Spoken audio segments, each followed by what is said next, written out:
There was a time when a meteor flashing through the sky struck man with a deep sense of wonder. Even today, man's reaction to a meteoric display is likely to jam the switchboards with reports of imminent invasion from space. But as heirs to the knowledge, disciplines, and apparatus of the scientific revolution, we are familiar with, and at least partially understand, the meteoric phenomena. A meteoroid traveling in space outside our atmosphere remains unseen by man, for the molecules in space are so dispersed that collision with them causes no visible effect. If its trajectory traverses the Earth's atmosphere, it becomes a meteor. Here it begins to collide with more molecules. These collisions become more and more frequent as the meteor descends into the denser air of lower altitudes, causing it to decelerate. Each collision converts some of the energy of motion into heat energy, and the heat continues to increase until the meteor itself becomes incandescent, scribing its visible path through the night sky. Destroyed in the atmosphere by this heating, most meteors present no danger to man. Now and then, one is large enough to survive its passage through the atmosphere to Earth. It is then called a meteorite, and some are very large indeed. Dr. Peter Parameter became interested in meteors early in his career, and once wrote a paper titled, "A thermokinetic description of bodies in passage through a plastic medium of nonlinear density at random velocities and angles, which could be just about summed up with this equation." With this equation, his fellow scientists and designers are able to explain the effects of atmospheric penetration on differing bodies, those with different ballistic coefficients, at various velocities and angles. For example, if two bodies of different weights enter the Earth's atmosphere with the same velocity and entry angle, both the heavy body and the light one will begin to heat up at the same time. But impacts of air molecules slow the light body sooner.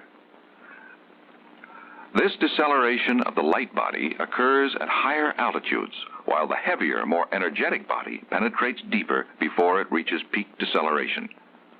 The total amount of heat generated by the lighter one is less than that generated by the heavy one, whose larger mass gives it greater kinetic energy. Two identical bodies with the same velocity entering the atmosphere at different angles also will decelerate at different rates.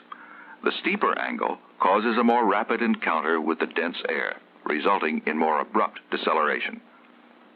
The total heat generated will be the same for both bodies, but peak heating will be less for the shallow entry. With identical meteors entering at the same angle but with different velocities, the faster meteor, under heavier bombardment by air molecules, will have greater deceleration, generating more heat and at a higher rate. But Dr. Parameter is no longer merely an observer interested in understanding the phenomena of meteors. A meteor is just an aimless traveler in space. Doc finds himself now involved in designs with a purpose and an aim. A missile has a target, and a spacecraft has a destination, a journey's end. To these, Doc applies his knowledge. He knows natural phenomena, both of aimless meteor and aimed missile. He knows that as they traverse the atmosphere, they heat up. If the heating or deceleration of a vehicle is excessive, the mission is threatened. Man cannot change the laws of nature, so he must use his knowledge to work within those laws. Doc Parameter knows that the two natural enemies to successful atmospheric penetration are deceleration and heat. He can fight these enemies on two possible fronts. First, on the design front, by modifying the vehicle's shape and size relative to its weight. In other words, its ballistic coefficient. And second, on the program front, by altering the vehicle's trajectory, its velocity, its attitude, and its angle of entry into the Earth's atmosphere. Dr. Parameter is now ready to use his technology to plan a successful re-entry for an ICBM warhead. He knows that of the two natural enemies, deceleration and heat, high deceleration is not a problem with a warhead. but too much heat could destroy it. He first surveys the project on the program front. He knows that the re-entry velocities and angles are essentially set by the mission. But to reduce heat load, the velocity of the re-entry vehicle could theoretically be reduced by firing a retro rocket. On investigation, he finds that in order to decrease re-entry velocities sufficiently by this method, a retro thrust system would be required weighing many times the weight of the warhead. This method is out. He next considers the possibility of changing the re-entry angle. He knows that a shallow angle will lessen the peak heat load by stretching the heating over a longer period of time. But the total heat generated will be the same either way, and the vehicle could absorb even more heat during this longer re-entry. Furthermore, a shallow re-entry angle has other serious drawbacks. First, a shallow angle impairs accuracy by deflection in the atmosphere. Second, it affords more time for enemy interception. A steep re-entry improves the missile's chances of avoiding interception and of reaching its target with minimum atmospheric deflection. In this case, altering the program is not the answer to the heat problem. Dr. Parameter must attack the problem of heat on the design front. Logic would seem to indicate that fast travel requires a streamlined shape to slice its way through the air. At subsonic velocities, this is true, but at supersonic speeds, the moving vehicle displaces air molecules which bounce off, forming a shock wave. As speed increases, the shock wave becomes more severe, and heating increases. An ICBM will have a free-fall re-entry speed in excess of 23,000 feet per second. At this speed, the heat of molecular collision and friction, shearing of air molecules, is concentrated in a narrow zone along the surface of a streamlined vehicle. The heat generated may cause the temperature to exceed 15,000 degrees Fahrenheit. To combat this terrific heat, Dr. Parameter designs instead a re-entry vehicle with a blunt frontal area.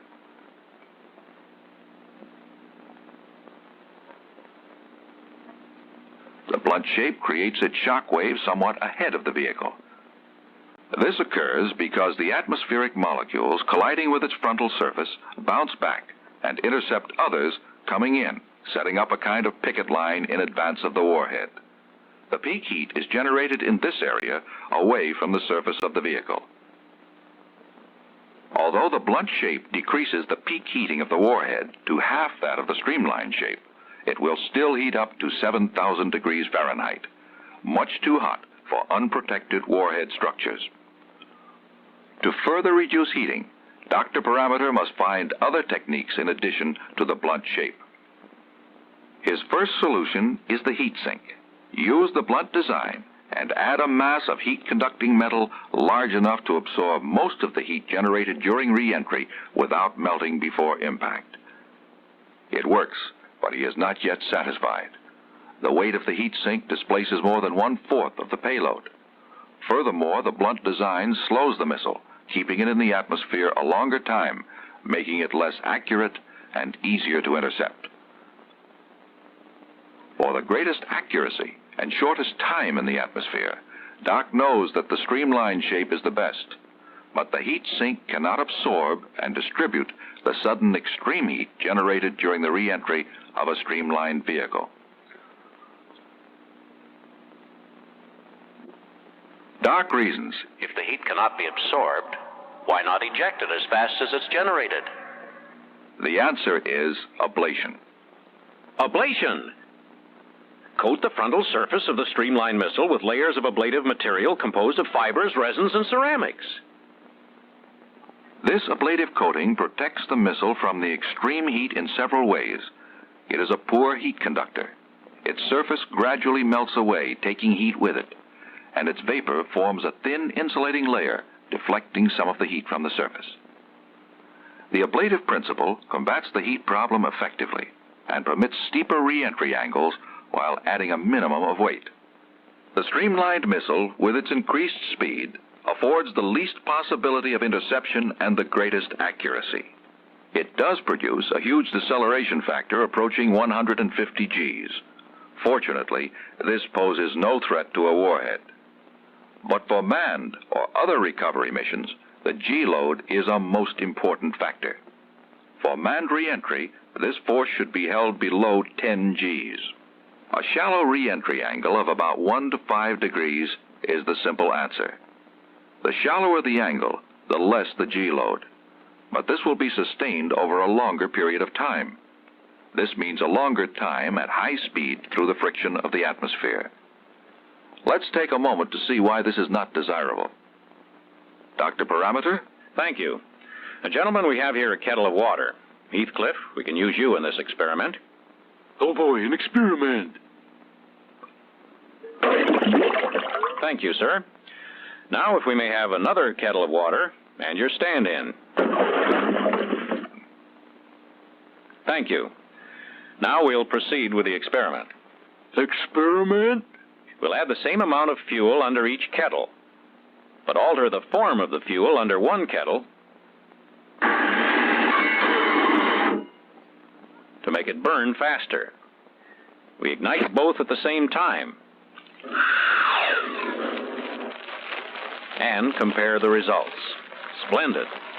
And I'd like to point out that the fast-burning fuel, although reaching its intensity quickly, exhausted itself quickly. The heat absorbed was negligible. The slow-burning fuel, on the other hand, gradually increases in intensity. It will generate the same total heat load, but over a longer period of time. And you'll notice more heat is absorbed. Wow! Thank you, Heathcliff. Thank you, Dr. Parameter.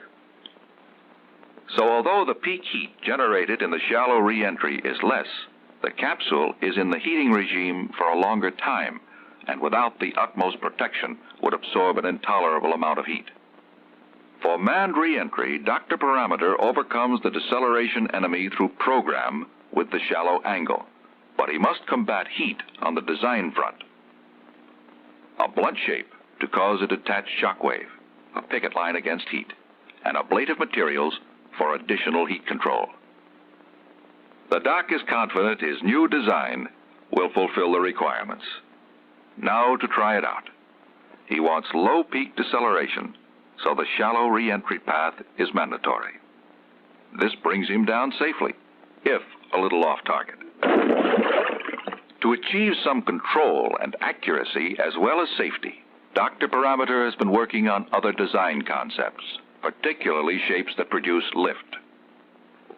He knows that a ballistic missile is designed and programmed to hit a particular point on the Earth's surface. A manned ballistic vehicle with the same objective is much less accurate due to its design and long, shallow penetration. But a lifting vehicle, which is capable of descending at a still more shallow angle and with an extremely low deceleration rate, is able to change direction. This control gives it wide selectivity of landing sites within a large footprint area. For the shortest range within the footprint, the vehicle is pulled up into a maximum lift attitude at re-entry. This induces maximum drag, causing a steeper, more abrupt descent. For the longest possible range, the vehicle must assume the attitude of maximum lift-over-drag ratio. This footprint, huge at first, shrinks gradually as the vehicle descends. Dr. Parameter, while considering the advantages of lifting vehicles, is also aware of their drawbacks. First, the lifting structure itself imposes weight penalties, which compete with the all-important matter of payload. Then, lifting vehicles may also spend up to 20 minutes in the heat regime, and being more streamlined, they require a still more complex heat protection system, competing still further with payload. Dr. Parameter, with his associates, has studied the strategy of atmospheric penetration. He knows its natural enemies, deceleration and heat, and has met them on the two fronts of program and design. He has accomplished important objectives. For the intercontinental ballistic missile, the objectives are rapid atmospheric penetration and accuracy. The warhead's natural enemy is sudden, intense heat. Its program? High velocity, steep re-entry. Its design, streamlined with ablation to combat sudden heat. For a manned or other recovery mission, the objectives are, first of all, safety, and then control. The mission's natural enemies, high deceleration, sustained heat. Its program, shallow re-entry for low deceleration. The vehicle's design, blunt, yet with control capabilities, a maneuverable lifting shape. The resulting long duration within the heat regime exacts a weight penalty because a complex heat protection system is needed. There will always be problems to solve. Dr. Parameter has worked out successful compromises so far, but he is still puzzling, still exploring. He plots his graphs, his curves, and flings them boldly into space. But he knows that we have barely gotten our little toe into space, and he constantly seeks to improve that toehold.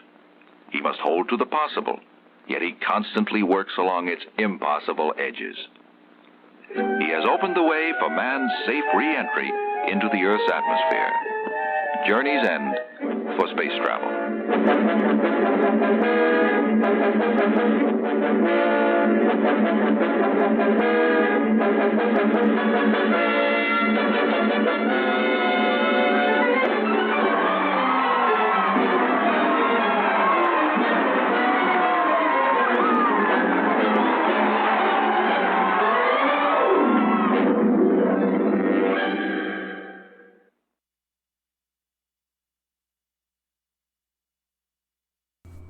How's that first start? I did make that plane. We made the one from the end of atmospheric penetration. You see that? It's good. It's good. Ah! What was that, Link? It's a video about re-entry. It teaches you about re-entry with missiles and capsules and stuff. It's good stuff. Dude, something in there. Somebody said it, but yeah, see this thing. Gee, that looks familiar.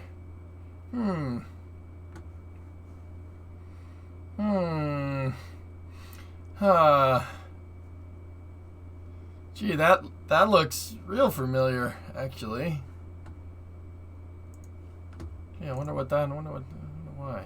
Nice dark. It's a bobsled with wings. All right, so where have we seen that before? I don't know. So I hope you guys. It's almost like form follows function. Yeah. I hope you guys enjoy the new emotes. Most of them are from that video, and because that video is public resource, right? It's D-class public resource, so yeah, we can have emotes from it. It's not a big deal. So we have parameter, we have clap, we have sip, we have parameter jam. We have parameter jam. We got a bunch of stuff. Venture Star emote. Yeah, I'll think about it. I'm running out of emote slots, guys. We have a lot of emotes. Like I said, you guys take pretty good care of me. Take pretty good care. Pajameter. Oh, missed opportunity there. The clapping one is my favorite. I love the clapping one. Dr. Peter Parameter became interested in this phenomenon at a really young age.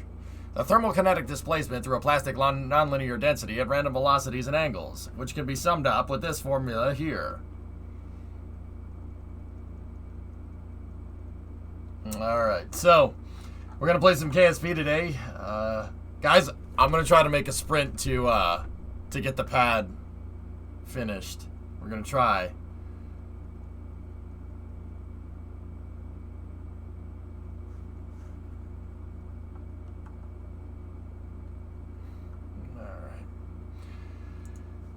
Let's go find the music.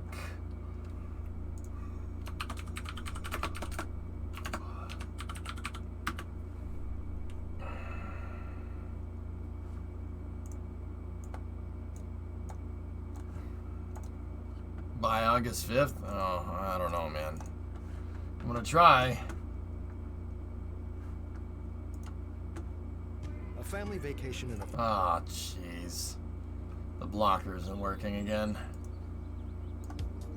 Ugh. Nobody cares about your vacation service, man. Alright. We gotta do the warps here.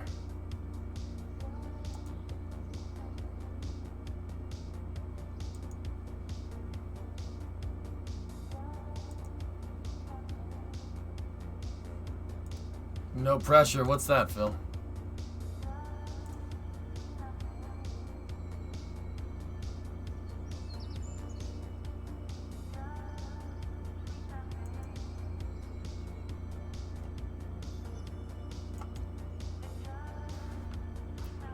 Space expert Alexander Koklov told IA Novosti that Nauka has one attempt for docking because part of the fuel in its propulsion system has been mixed with gas during problems after launch and cannot be used. Alright.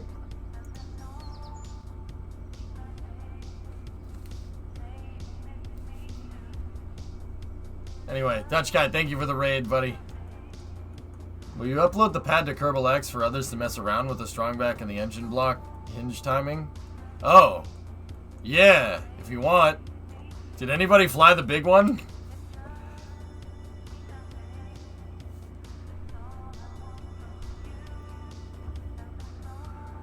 I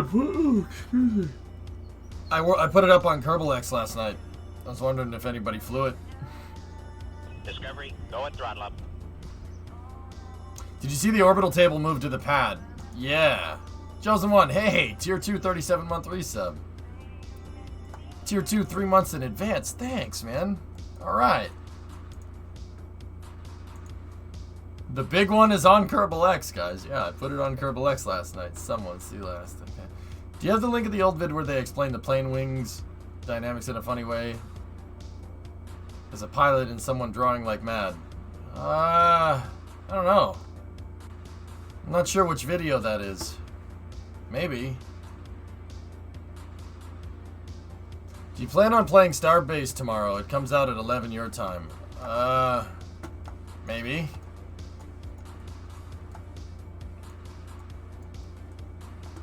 That's the right one, Dino, yeah. Depends on how much I get done today, someone, but yeah, maybe.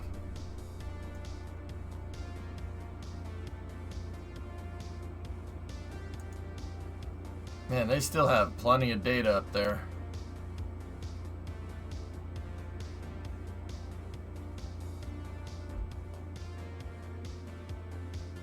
Have you considered the same pad with added infrastructure? Think existing hardware and adding a duplicate extension at the 9 position configured for the big one, or maybe side by side.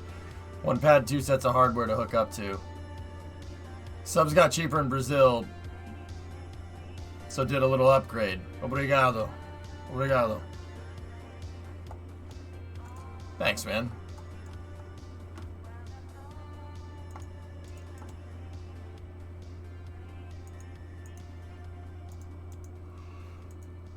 Okay. Alright. Well, how are we gonna do this? So, chat, puns. Caveman, I have an idea for what we're gonna do with the pad. But, yeah. We'll get to that momentarily. Okay.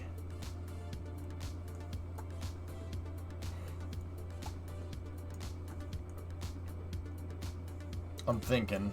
So we have these guys that were up there for a long time. And, I just got the science off of the station. In case we needed that. They're still good up here.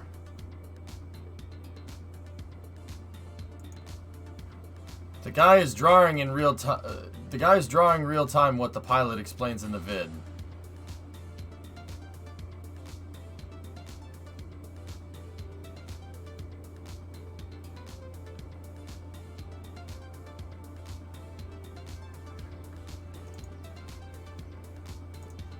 Yeah, Elfish, that's a wicked old picture, but yeah, it's a black and white video.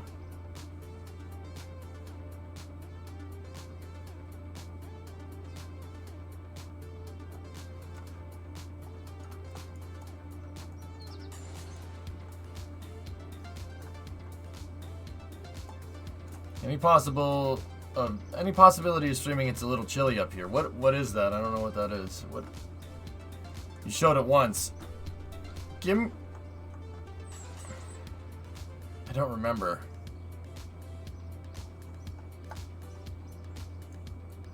Oh, the Electron launch. I thought you were talking about a video game, Neopod. I'm like, what? Is that a game? The Electron launch? Yeah, this stream is gonna go till the launch. Yeah, of course.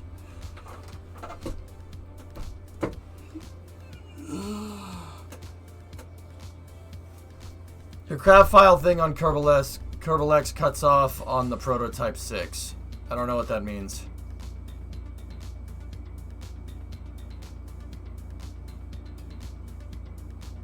What is the root part? The fairing?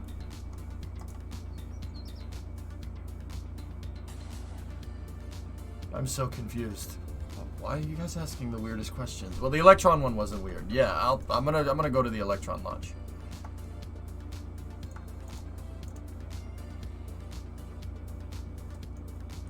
Artemis 1 I want to go to, Dino, yeah. Sorry, no, Squall, I just got like 4 or 5 questions in a row and I just don't know the answer to, and now I'm really confused. Guys, drawing wings.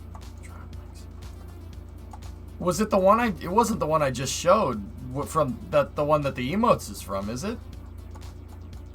You're going to Electron launch, you should have the... Stop it. Stop it. I just got to make a pad for it, Josh. We have to make the launch complex. You never finished a sentence on Kerbal X. That's why I'm asking what the root part is.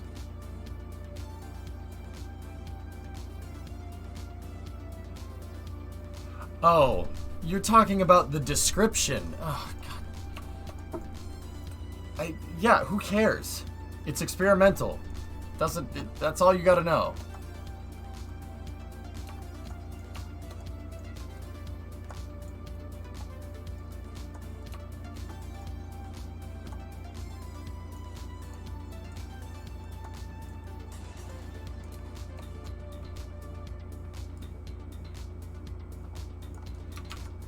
Are you sure it's not...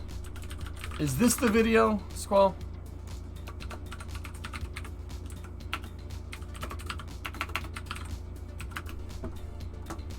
Is it this one?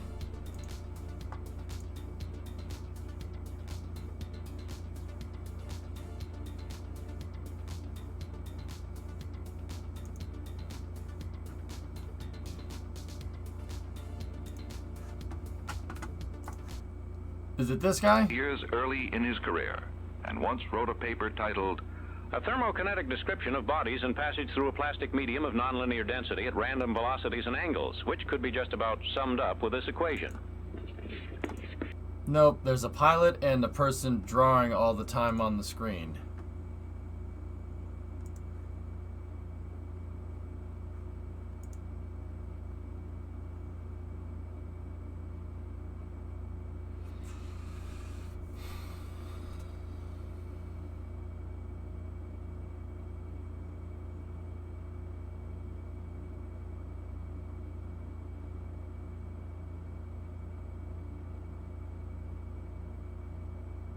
Real pilot and an artist. I don't recall ever showing anything like that, dude. I'm usually pretty good about this.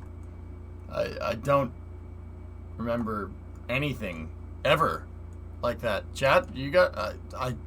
you know, say, I have no idea. I fixed Minecraft Creeper. Everything is good. Yeah.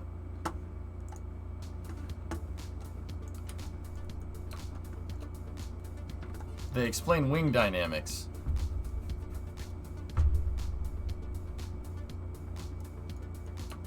Hey, Velo.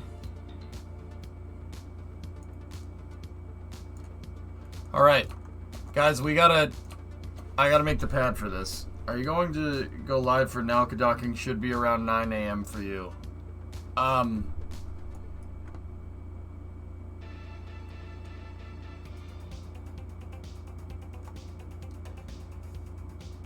a.m.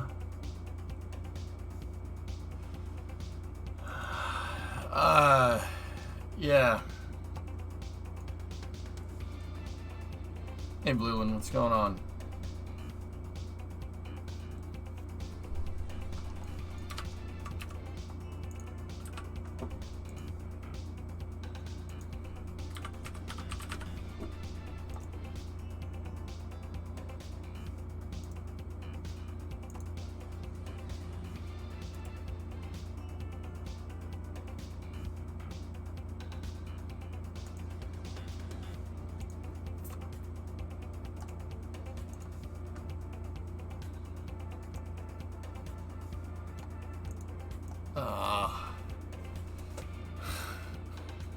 Damn it.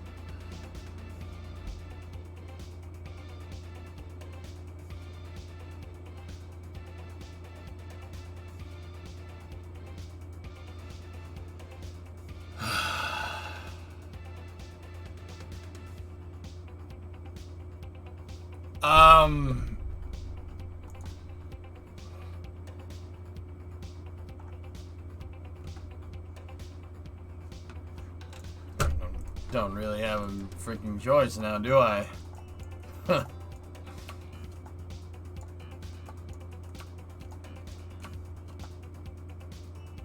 Okay.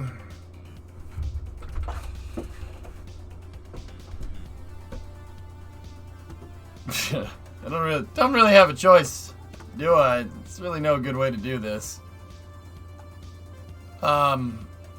Yeah. Axe today's space news. Oh. Discovery, go at throttle up. Hey, Tourniquet, 36 months. What time is that at? Well, Electron's launch is a return to flight mission. It's kind of important. Ree, that's at,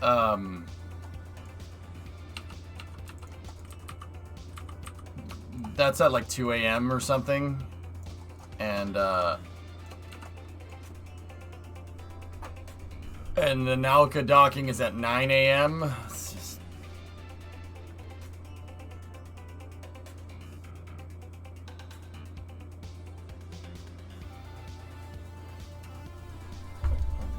There's really no other way to do that.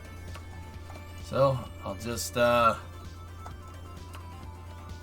we'll just man the frick up and go from there.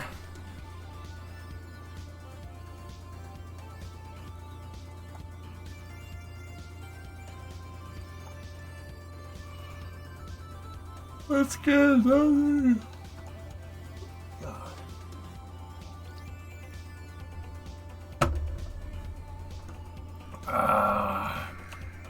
Okay. I mean, yeah, there's really no other good way to do that. So, all right. Anyway, yeah, Blue is. It's. Don't worry about it. It is what it is, bro. Yawning 38 minutes into a 12-hour stream. That's my secret, X. I'm always tired.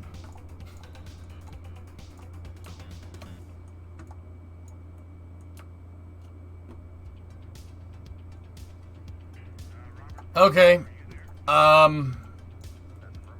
Let me mentally turn the page, and we'll go from there.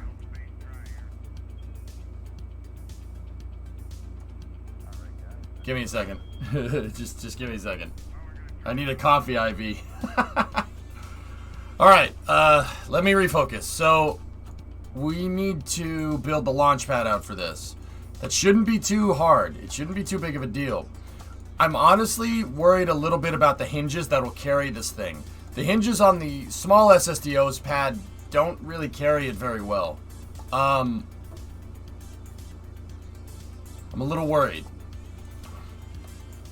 But I have found ways to prevent hinge drift, or at least ideas on how to prevent hinge drift as well. So we're going to go out to the pad here, and I want to show you guys something. Are you just gonna make a scaled up version of the other pad for this? Yeah. A crawler? No. Oh.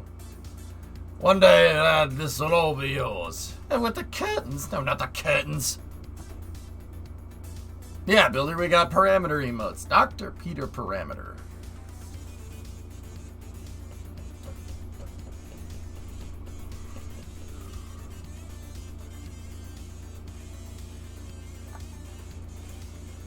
Discovery, go at throttle up. So these hinges do bend. It's just not much, but they do bend.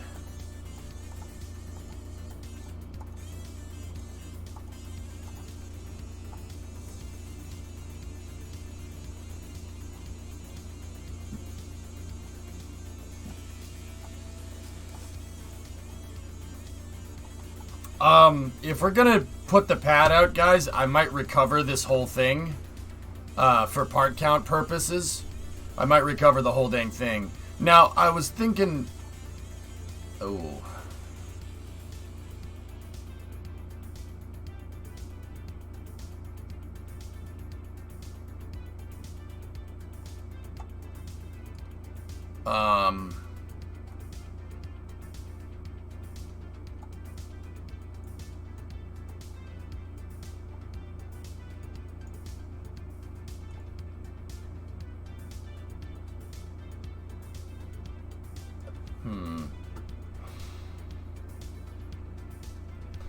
So I was just thinking that we're gonna need... The pad literally needs to be higher up off the ground. Oh, frick. SVI Kraken hinges... SVI Kraken hinges coupled with regular hinges could work, 62. It's possible. The problem is that if you're using SVI hinges, whatever you're using to hold the hinge in place can't collide with itself. So... yeah, we're gonna have to figure out something.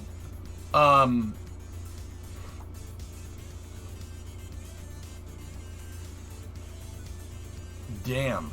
Okay.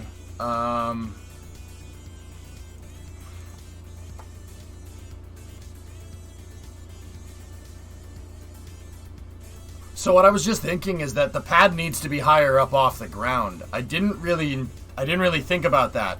The whole pad needs to be higher up off the ground. The reason why is because I need room. Same reason as this. Same reason why this is raised up off the pad. I need room to turn this thing. I need room to put the hydraulics underneath it to move it. Oh, frick. Frick.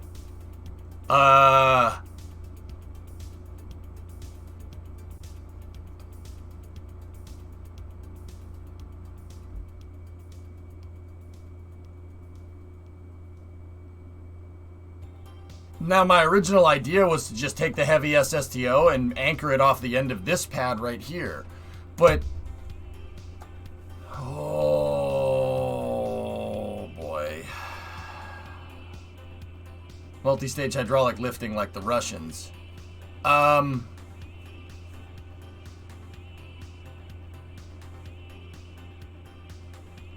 would be one heck of a tray, Apatoxin. I really can't afford to make it... oh dear, what did I just freaking get myself into?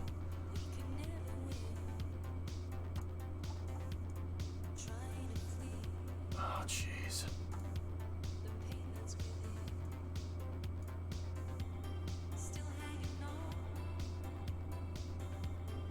You freaking fricks! When will you learn? When will you learn? Oh. We gotta be like Dr. Parameter, guys. There's problems here that need to be solved.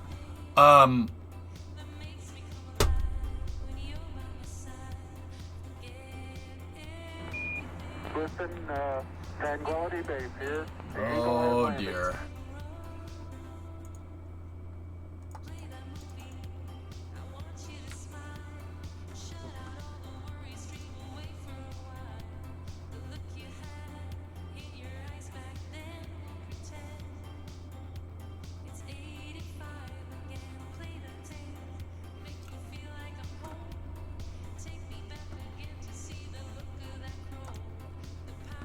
Alright, so... Okay, let me explain. So, in order to get this to work correctly, okay? So say we have a pad on the ground, right? Oftentimes rockets are on a raised table or something, right? Heck, even a small model rocket, an Estes rocket, still has a little launch pad with a flame deflector on it and a guide rail like that, because it's not guided. The guide rail is there to guide the rocket in the right direction before aerodynamics can take over. That's why that's there. Real rockets don't have that. But even an Estes pad is still on a raised table. So the thing is, if we have a raised table, the reason why they do that is to put a flame deflector down there, so when the rocket, when the rocket goes off, right, the flames get shot out. Some rockets, however, are have their tables in the ground. The launch table is here, and it's in the ground like this, and then the rocket is right here, right? Like Proton, for instance. Proton has the table in the ground. If you look at Baikonur, the flame trench and everything is in the ground. See what I'm talking about? Also, wicked nice picture. Sweet. So the thing is that the X-33, and what I can only assume is Venture Star, that has a pad that's in the ground. It's not raised. So we're gonna run into a little bit of problems here. Soyuz is sitting on a launch table that's over a huge flame trench, right? So, right?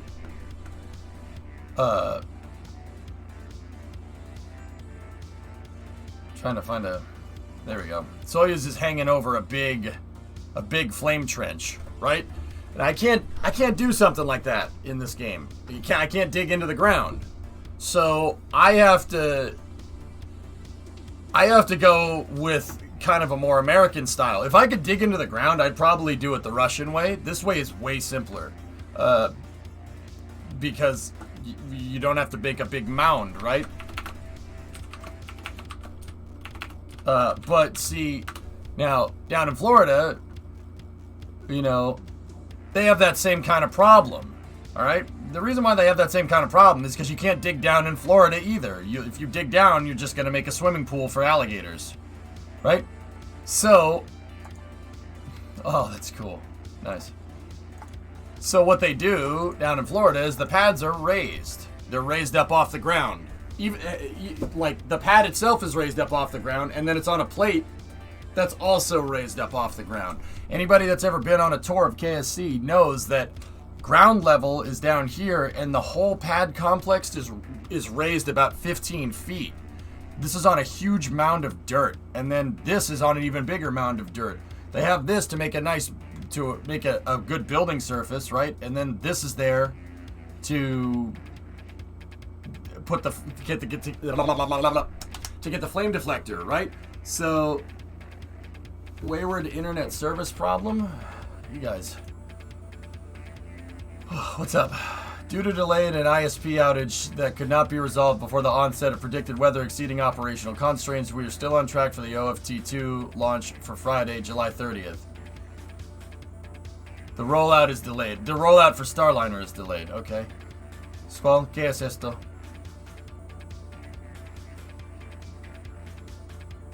Ah. Okay. I've got a mound of dirt. Guess what's inside of it? 16 rusty mason jars. Alright. Alright, guys. All your confusing questions at the beginning made me go... So, I gotta shift back into gear here. I'm gonna shut the music off again so I can just refocus. So... we have to make a raised launch table, right? And don't get me wrong. We did it here. It's fine. But... I'm gonna need more leverage. We're going to need more leverage to get this up off the ground. So we need, like, if this is the ground here, we're going to need to make a pad right? We're going to need to make a pad that has a huge ramp, right? So like for this one, we made a pad that has a ramp, right? And it goes up and then it ends. And then I have a pivoting table right here. And this gives me enough room to have the hydraulics here and here, right? And my table, the launch table, actually rotates, and it rotates down like this. This piston contracts, that one extends, and it moves it back and forth. And then there's also a transporter, not a transporter erector, just an erector here that goes that way with the pad, right? Now, the reason why I raised it is so I could get the height in here for the hydraulics. The big one, all right? Now, we have our hydraulics like right here and right here. I tried to make them kind of equidistant from each other, here to here. Now, because the big one, so say we have the same launch table here, right? And say I use similar geometry here, right? That doesn't look like what I drew. We use similar geometry here, and the distance between here and here and here are all exactly the same. Well, the bigger one is going to be out here somewhere, right? And the center of mass is going to be way over here. So when the piston pushes up on it, all the thing is going to do is sag this way, because the center of mass of the vehicle is outside of where the pusher is. In order to get this to work right, you need your hydraulics to be able to get leverage over the center of mass. Ideally, that means placing the pivot point. That means placing the pivot point outside of the center of mass of the vehicle, right? So if I have the SSTO docked here,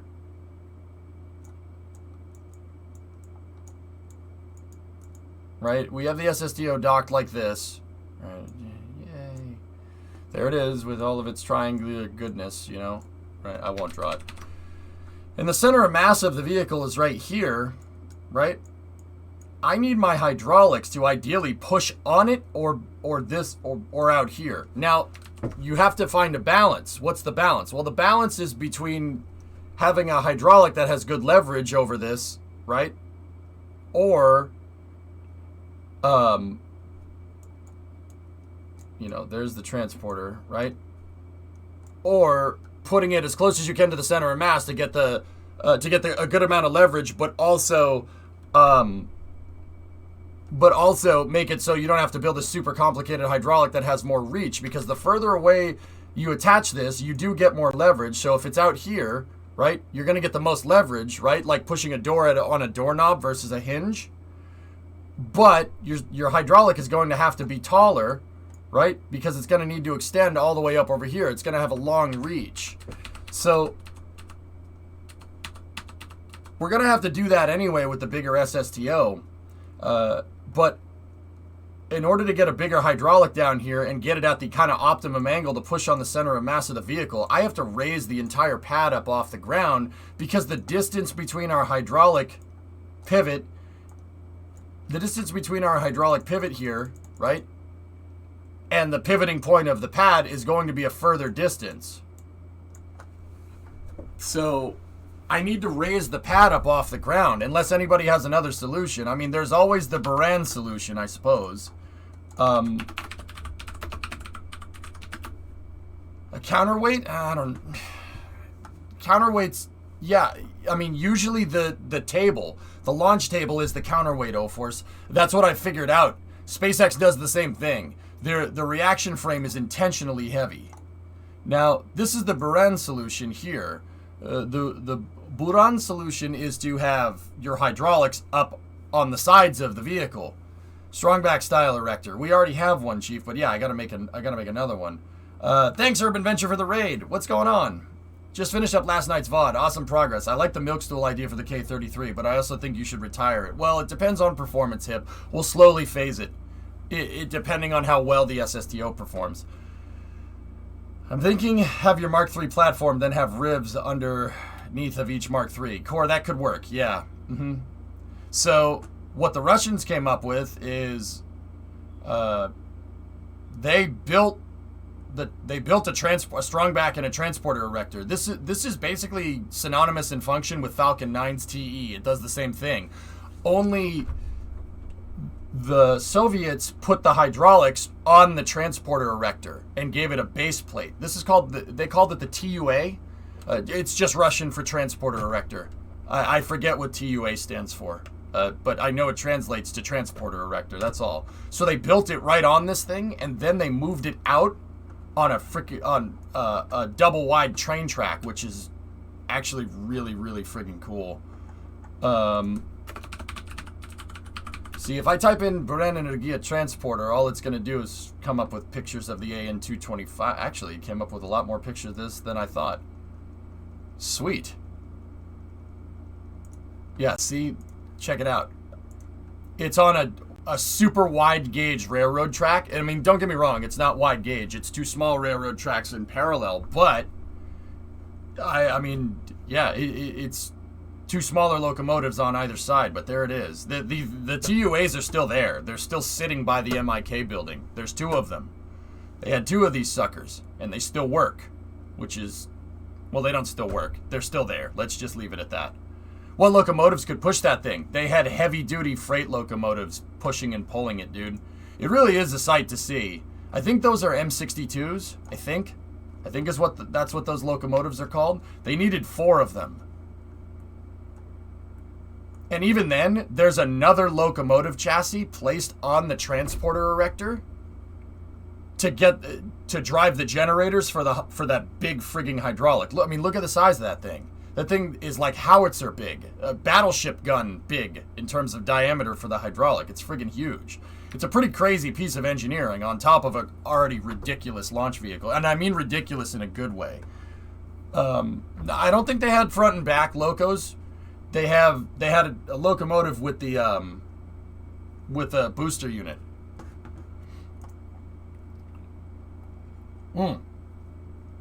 Luke, you know, I'm not gonna lie. This definitely warrants exclamation, but just try to keep it cool. I try to keep it classy, man. I try to teach people in here, and there's folks watching with their kids. So I mean, dude, don't get me wrong, Luke. It's ridiculous, but try to keep it classy for me, my brother. Okay?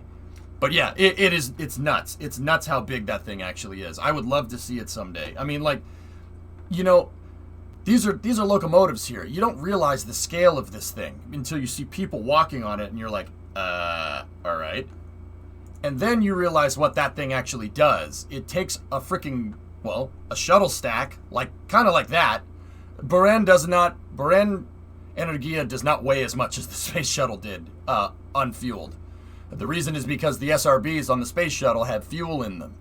So Bren wasn't as light, but I mean it was a lot lighter because it's liquid fuel as opposed to solids, but this thing takes literally a shuttle stack and turns it vertical. It's nuts how ridiculous that thing actually is. So this is an option. We could do this way if we really wanted to. But if I have the hydraulics going on the side of the vehicle, I'm going to need a carrier plate here. And a carrier plate is going to be a lot of parts, because how this thing actually works is, so the hydraulics are actually connected to this frame right here. There's a huge box frame on this thing. Yeah, you can see there's the locomotive that they just placed on the side because they needed power to get these hydraulics to work.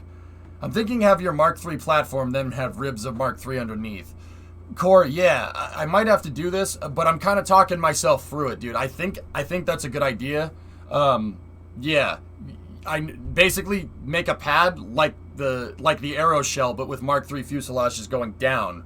So a rib cage that looks like this. I know, I get it. Yeah, I think that's a good idea. The ramp, I don't know what the hell the ramp's gonna look like, man. I don't know how I'm gonna do that. This pad might end up being very ridiculous, and that's why I'm trying to talk myself through this. So I'm. Oh yeah, Neo. I curse like a sailor. After midnight, guys.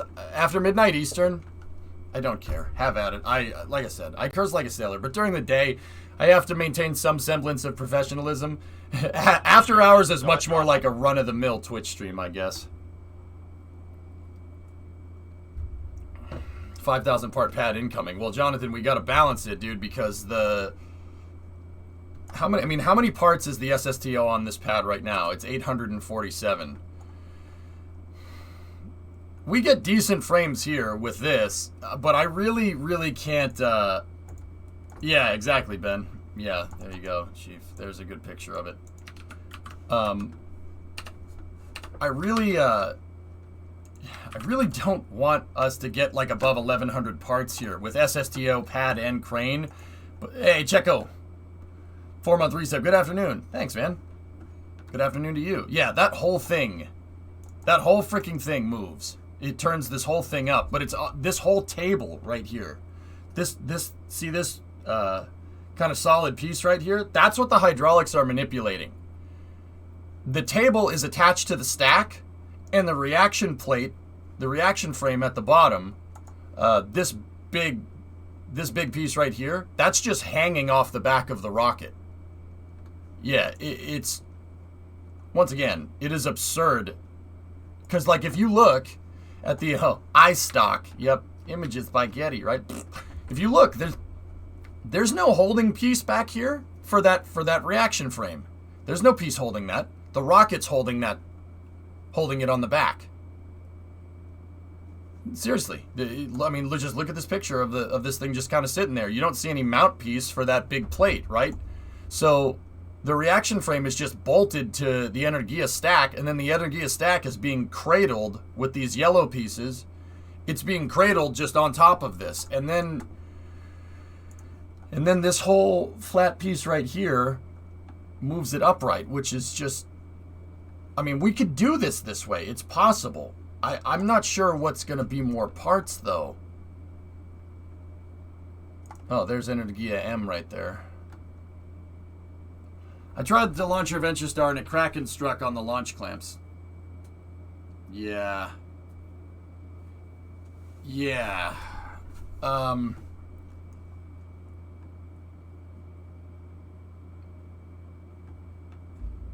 RJ, try putting the fuel tanks next to it and then fueling it up on the pad.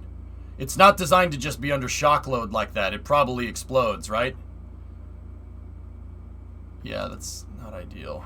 Dude, see, the whole freaking thing moves, which is just unreal. That is an unreal, I mean, it's a one hell of a piece of engineering, if I do say so myself.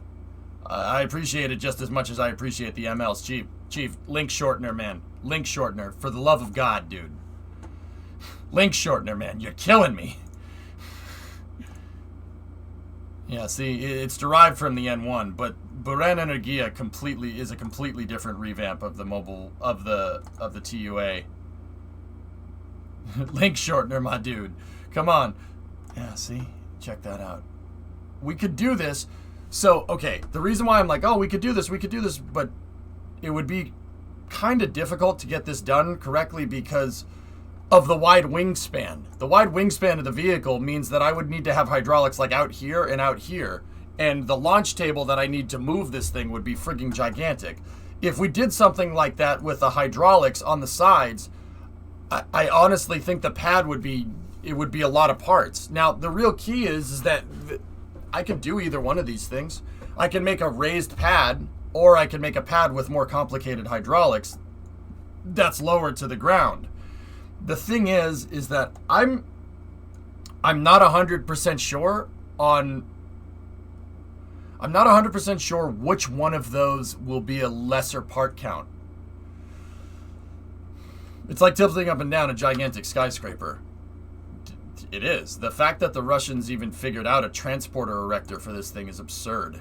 And when I say absurd, I mean absurd in a good way. That is a ridiculous piece of engineering. Once again, they put the hydraulics up top. You know, the Americans in the 60s, we did not use hydraulics. We used a crane. Because that's a pain in the butt. I mean, it's a hell of a piece of engineering. I will say so myself, but what we did with the Saturn V was a frigging crane. We used a bridge crane, and we just picked the Saturn V stages up and just moved them into place. And then we just stacked the rocket on the mobile launcher and moved the rocket vertically. Believe it or not, that's simpler. That is simpler than this. Once you get into super heavy lift, guys, this stuff starts to get, well, if you look, it starts to get really freaking complicated. This starts to get really difficult. And I honestly believe the only reason why the Soviets and the Russians did horizontally integrated shuttle stack is because they had the infrastructure left over from the N1 program. That's the only reason they did it that way. This doesn't make sense to do this way. But the only way this makes sense is if you already have a launch pad that's designed to do this. Just like with the American Space Shuttle, we built the shuttle stack using Complex 39A. Same thing. And that doesn't really make sense in the scheme of things, right? When the Air Force came up with a much better way to build a shuttle pad. We have 39A where you have to put it on the mobile launcher, and the mobile launcher takes forever to roll out, and the mobile launcher was designed to carry a much heavier rocket. It wasn't really designed for shuttle stacks, even though we modified it and made it work. The Air Force came up with Slick 6, where they had the shuttle work in much more in a Delta 4 configuration, meaning that instead of a mobile launch complex, instead of a mobile launcher platform, right, that rolls to the pad, they had a vehicle assembly building that rolls to the pad, and they built directly on the pad, which I firmly believe if NASA had kind of rolled out with this design, with a design like this from the start, the shuttle program could have been a lot lesser cost, but that of course would have meant abandoning 39A, or just doing some super heavy modifications to it so it wouldn't even be recognizable anymore. I don't think NASA had the budget for that, and I think the Department of Defense did, but the DoD made the shuttle pad correctly. This would have been a much better way to do it. Build the stack right on the pad. Why didn't they do this for Saturn? The reason why Saturn V's complex exists the way that it does, Chris, is because of weight. Weight is seriously the problem. That's the issue. How you gonna do that? How you gonna move like what kind of complex are you going to build to be able, like the VAB? The VAB, I mean, you're gonna, okay, all right, that's not really a good explanation. I'm kind of rambling a little bit. Chris, let me rewind 15 seconds. I'm having trouble shifting into gear today. Okay, the reason why you didn't want to do that is because of the BDA, all right? The reason why you don't want to have the VAB even anywhere near the Saturn V's launch complex, this is why they put them a couple miles away. They're 2.5 miles, or about, I think it's 3 kilometers.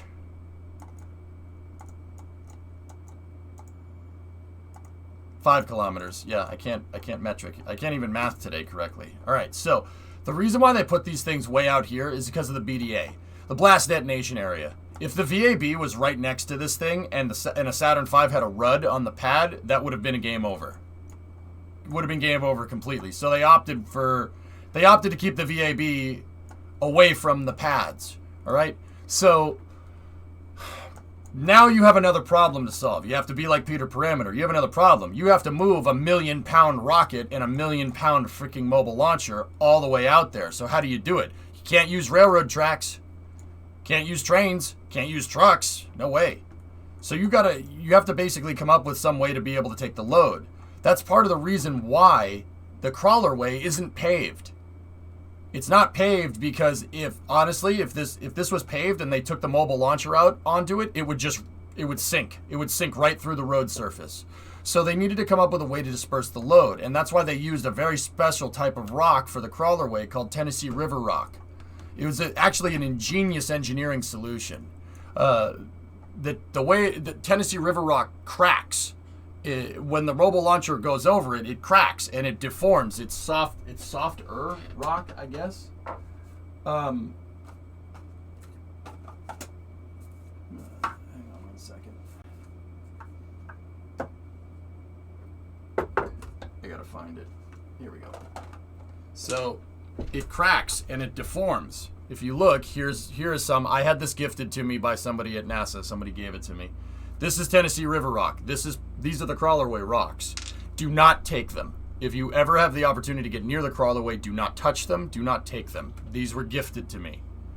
So if you look, one side of the rock is perfectly flat. See that? That's not There's a reason for that, because it was crushed. It was crushed by the crawler. This one too. See how the top is flat? It's like perfectly flat. The rest of the rock is nice and smooth. I did not steal it, no. Somebody at NASA gave it to me. I have the third one. I gotta figure out where the third one ended up, because the third one has the cracks in it. I just don't know where it went. It should be over here somewhere.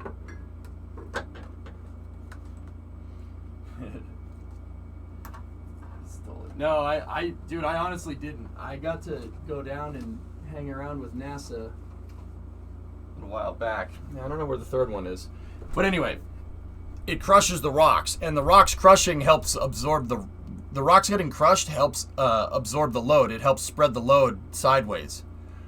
Not sideways, like, so it doesn't sink into the ground. I mean, because this is Florida, man. It's muddy. Anybody that's done any off-roading around Florida, you know it gets muddy real quick. So someone at NASA stole it. No, okay, fine. You guys want to play this game? I don't.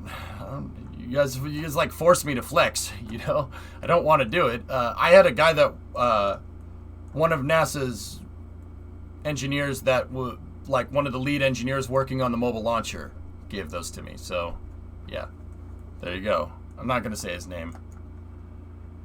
Yeah, crushing the rocks absorbs the energy, right? And it prevents it from sinking into the ground. So long story short, Chris, they moved, the VAB was far away from the pads because of the blast detonation. If the Saturn V went off, you don't want the VAB anywhere near it. So, because of that, you had to solve the problem of moving like a 1 million pound mobile launcher and Saturn V all the way to the pad. So that's why they made the crawlerway the way that they did. So, anyway, now, we can't do that either. I mean, not that the ground in KSP is solid or anything. I thought it may have only been the water table. Well, that has something to do with it. The crawlerway is more the example of that.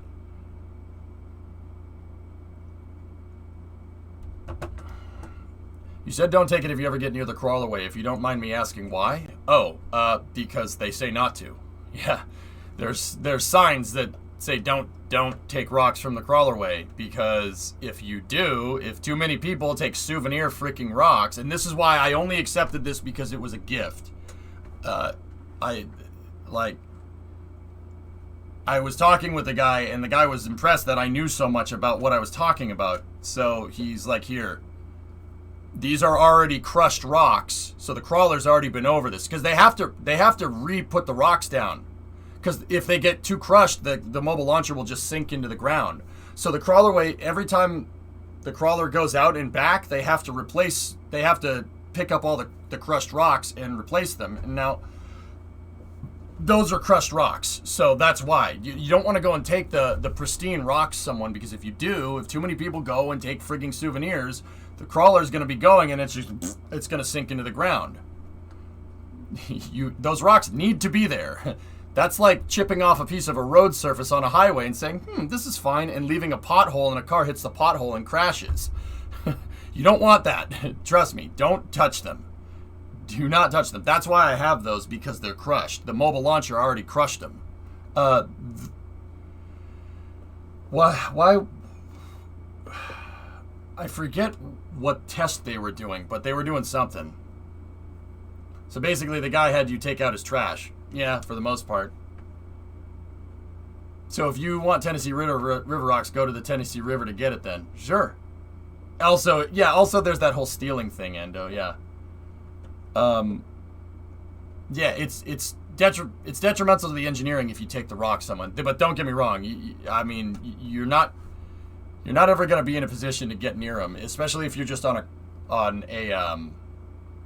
especially if you're just on like the tour bus or whatever down there, but don't touch them. Seriously, it's an engineering problem. Don't do that. Do they replace it after each crawl? RGX, I forget exactly how many crawls it is. It's like one or two crawls. You got to remember. So the Saturn V was heavy. The Saturn V unfueled is heavy. The space shuttle unfueled is really is just as heavy. Believe it or not. Even though I just kind of said it wasn't really designed for that, blah, blah, blah, blah. The space shuttle is super freaking heavy because of the solids. Solid rocket boosters are really heavy out of the box because they're fully fueled. So SLS actually is even more heavy. I reported it for Space News a little while back because SLS is such a big rocket. So like the space shuttle is no problem because the space shuttle is small compared to a Saturn V, like physically in size. So they had no problems converting the crawler way for the shuttle. That's no big deal.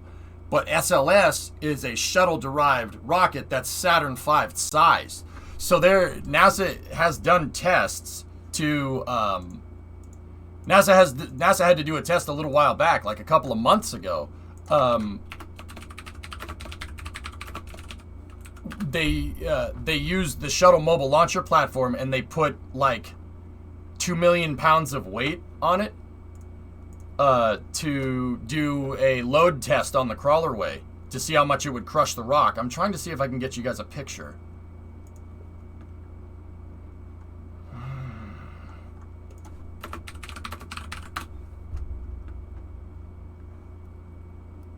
Yeah, they did it a couple of months ago. Grease from the crawler as a souvenir. Let's go. Yeah, I had the privilege of going and doing that, man, and it's pretty freaking cool. So, yeah, they used the shuttle mobile launcher, but I can't find a good picture of it. The Dirty Jobs episode with grease changing on the crawler transport. Yeah.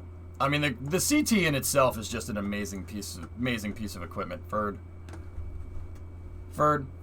But yeah, I can't find a picture. They were doing load tests out here. If you look at some pictures from the VAB, semi-recently, there's a CT2 is out there and it has Mobile Launcher 2 on top of it with a bunch of crane counterweights sitting on the top.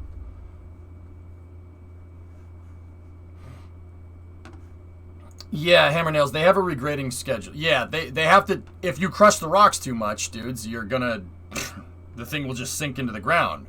That's the problem. I mean, the water table in Florida is always an issue.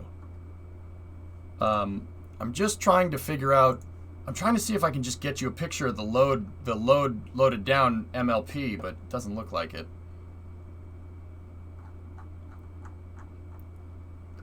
But yeah, don't touch the rocks, seriously, especially if they're pristine. Don't do that. Once again, somebody at NASA gave those to me to show you for this exact reason. Because I knew that the rocks needed to be crushed, and the guy was like, "Wow, how'd you know that?" He didn't know who I was. Like I do that from time to time. Like guys, I don't advertise or anything, like on the stream or anything. So like I don't have like the social presence that other STEM outreach people do, you know, because one, I'm inept when it comes to social media. Two, freaking yeah, people don't know who I am. So when I go and I'm talking to a scientist or a rocket or an engineer or something, like I can speak the language and they get really confused. They're like, "Wait, who are you again?" Was he authorized to give it to you? The lead engineer on the mobile launcher? I think it's okay. Yeah. I think it's okay. Oh, nice. Ando, let me put it to you like this, okay? The guy that gave me those rocks... I mean, once again, you guys are forcing me to flex. You're forcing me to do it. This is out of my control.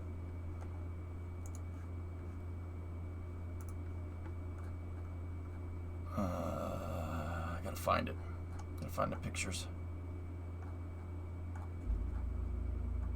The guy that gave me those rocks was the same guy that got me in a position to take that picture.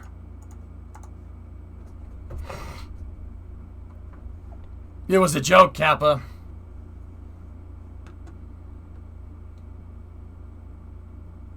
Don't be humble. We've seen your OnlyVans. Yeah, I know. This is a really nice fire suppression line. Actually, it could be compressed air too.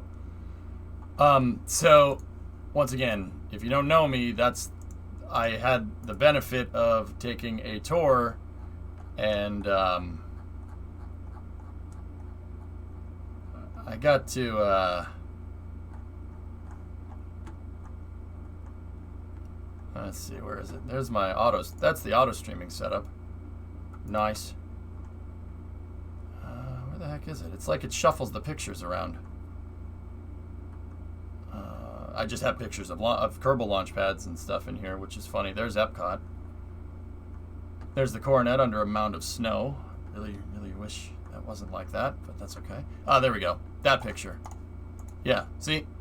That's on level 285 on the mobile launcher, on SLS's mobile launcher. Yeah, guys, they don't. You have to be pretty high up on the totem pole, or high up on the mobile launcher to be able to just let people that you don't know too well, like, up onto the mobile launcher in general. Yeah. Yeah. How clenched were you for this pick? Oh, I'm holding onto that rail for dear life, Tybot. It's windy. It was windy and rainy that day, and the entire mobile launcher is doing this. Hoping to go here at Christmas this time of year. There you go, Luke. Heck yeah, man. So, yeah, that was back in 2015, but yeah, like, trust me, dudes. The guy had the authority to do it, Ando. But anyway, let's go back to talking about launch pads, okay? The Poodle engines on the SSTO burned through the flags on the back. Oh. That's me? Yeah, Hammernails, that's me. So what kidney did you sell to do that? And man, you know it's all about chance favoring the prepared, be in the right place at the right time. That's all. That's literally this entire stream, is just me positioning myself to be in the right place at the right time, and sometimes it pays off, sometimes it doesn't.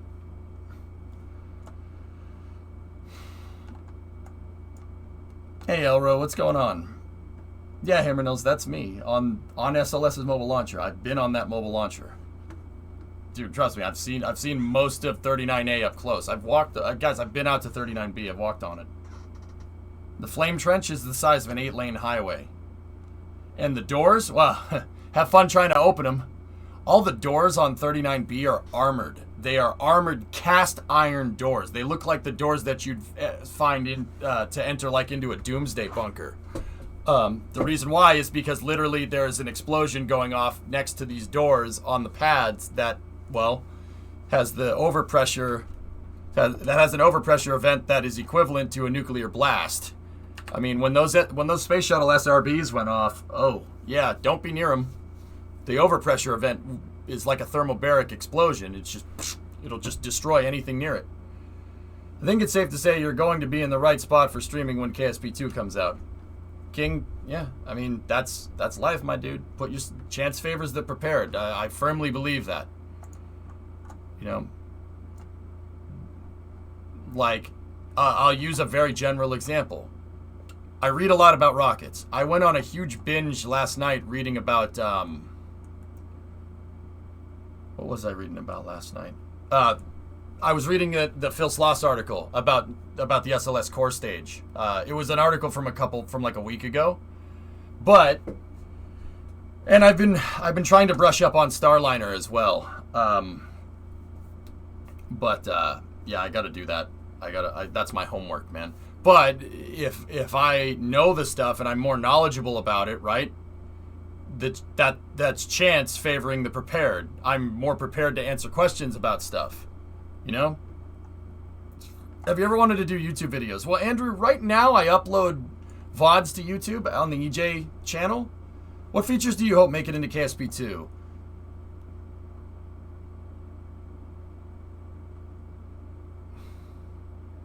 I don't know, Luke. What do you think? Dude, I know Nate Simpson, the creative director for KSP 2. We're not best friends, but I mean, Kerbal definitely brought us together, that's for sure. I've hung out with them before. At PAX West, I got to go hang around with the developers. I got to watch Kerbal 2 getting made. I don't know. See, Luke, I always have this problem. Dude, I play the game a little bit differently than most players, all right? The way I play the game is tailored to teach you guys about what it takes to, you know, more or less, you know, to get the rocket to the pad, not just putting it out on the pad and hitting the launch button, you know? Boeing needs to brush up on Starliner too. No, they already did. They already did it, Mena. They're, yeah, hopefully we'll see.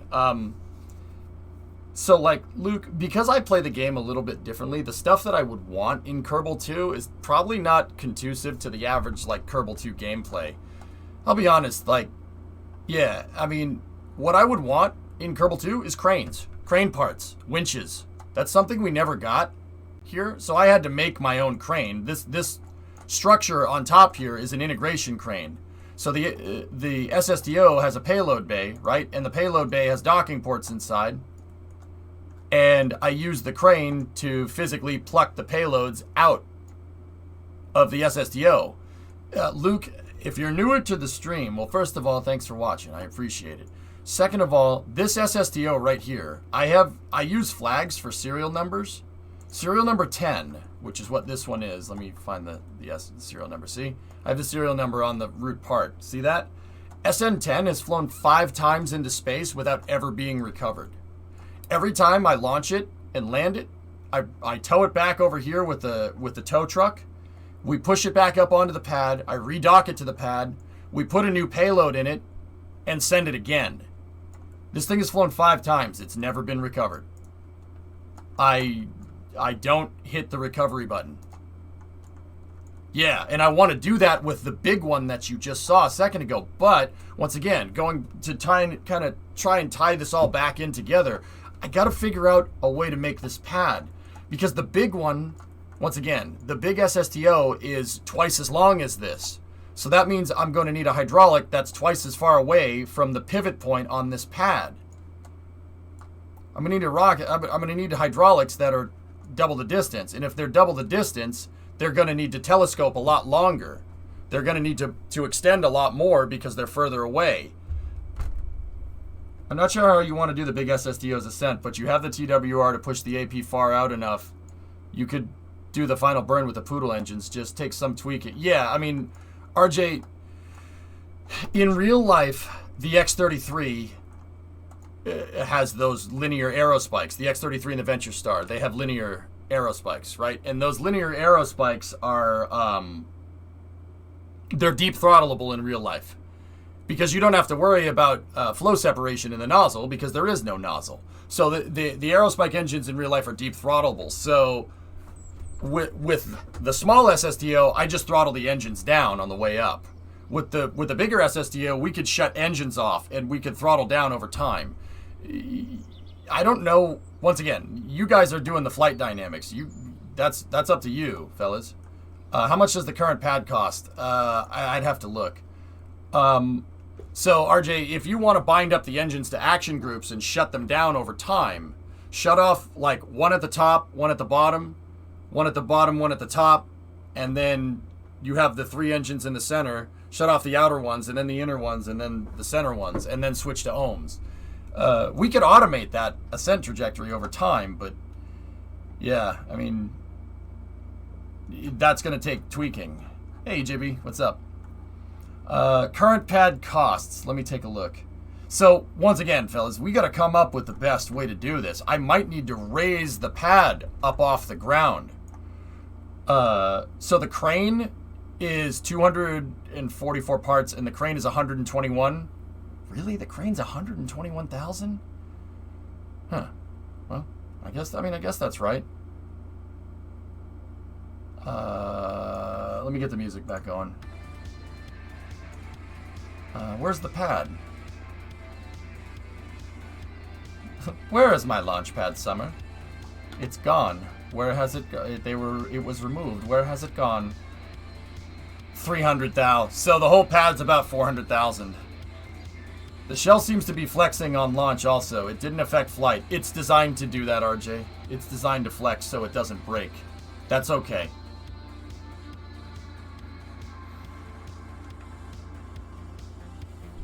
Persistent rotation and stuff. A lot of the QOL stuff from Kerbal 1 would be good for Kerbal 2. Persistent rotation, but enable it as a difficulty setting. Life support would be good. A little better of a communication system, etc., etc. This is going to be expensive with just 2 million left. Dr. Death, so actually what I'm thinking about doing is recovering that pad out there. The reason why is because when we go to do tests of the big pad, I don't want if the big pad explodes, well, one, we're going to be out a lot of cash, but if it explodes and hits the other pad and destroys that one too, we're going to be out even more cash. So, actually, what I think I'm going to do is go out to the other pad and take SN10 off of it and move it and the jet truck just away from the launch site completely. I think that's what we should do. Привет, Vasya.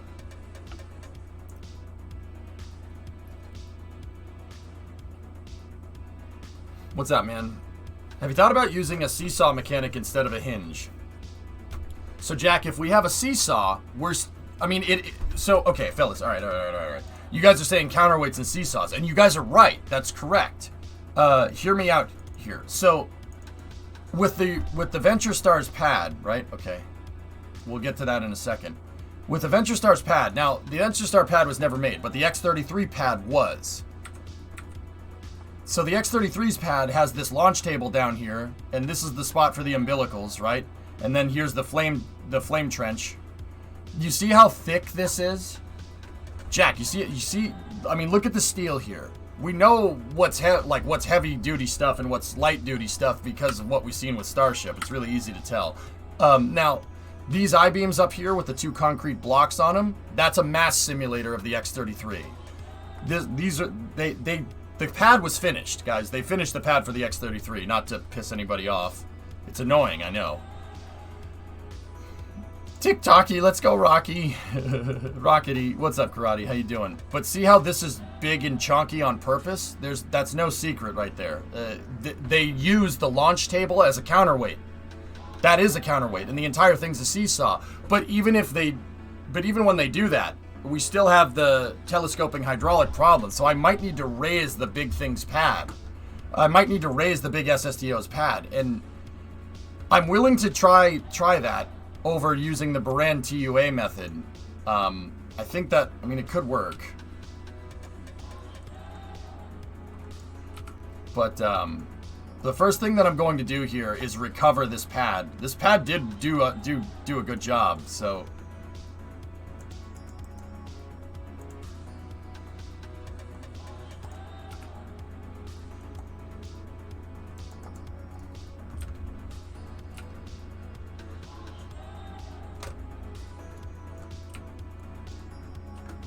Usually you can get the SSTO to just roll forward and down the ramp.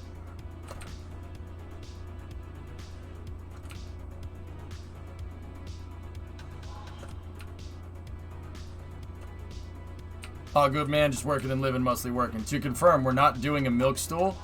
Oh, no. I am going to do that. I gotta design the big pad first. That's the other reason why I want to try doing it this way instead of the Baran TUA style, because if I make a TUA, it's gonna have to be custom fitted to the big one and then adapted to the small one. What I think is the best course of action, is to... Okay, so give me 1 second, dude. Let me do we still have some fuel left over on this? Okay, we do. Ready?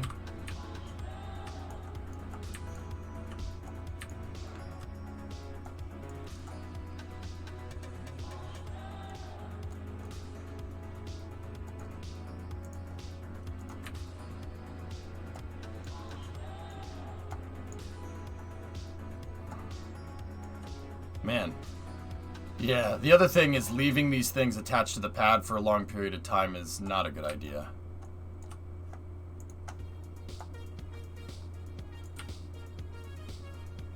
Look at how much it bent everything out of shape.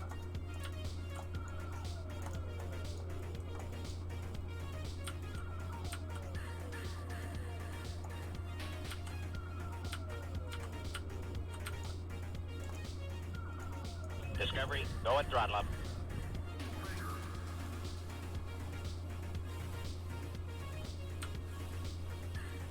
Come on, baby. Get off the,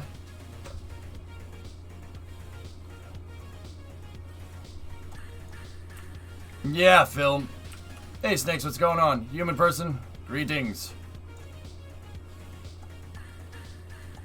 Alright, so, guys, I'm towing this thing away from this. I do not want my flight-proven prototype anywhere near heavy pad testing operations because, well, with our operating budget, I'm taking into account that there probably is going to be 1 or 2 gigantic frigging explosions. Did my presentation, got a full 22 minutes, super happy. Nice, nice. So, okay, someone. I'm doing a milk stool, but I want to do a milk stool with the raised pad design, and I'll tell you why in a second here. Let me just hook up the jet truck here. There we go.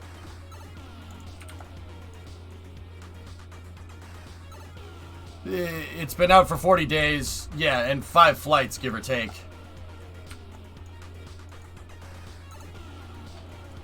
Yeah, man. So, Luke, the other thing is how I operate here. I have a special rule set here called Mission Mode 2. And MM2, the MM2 rule set makes it so chat decides the overall direction of the program, dude.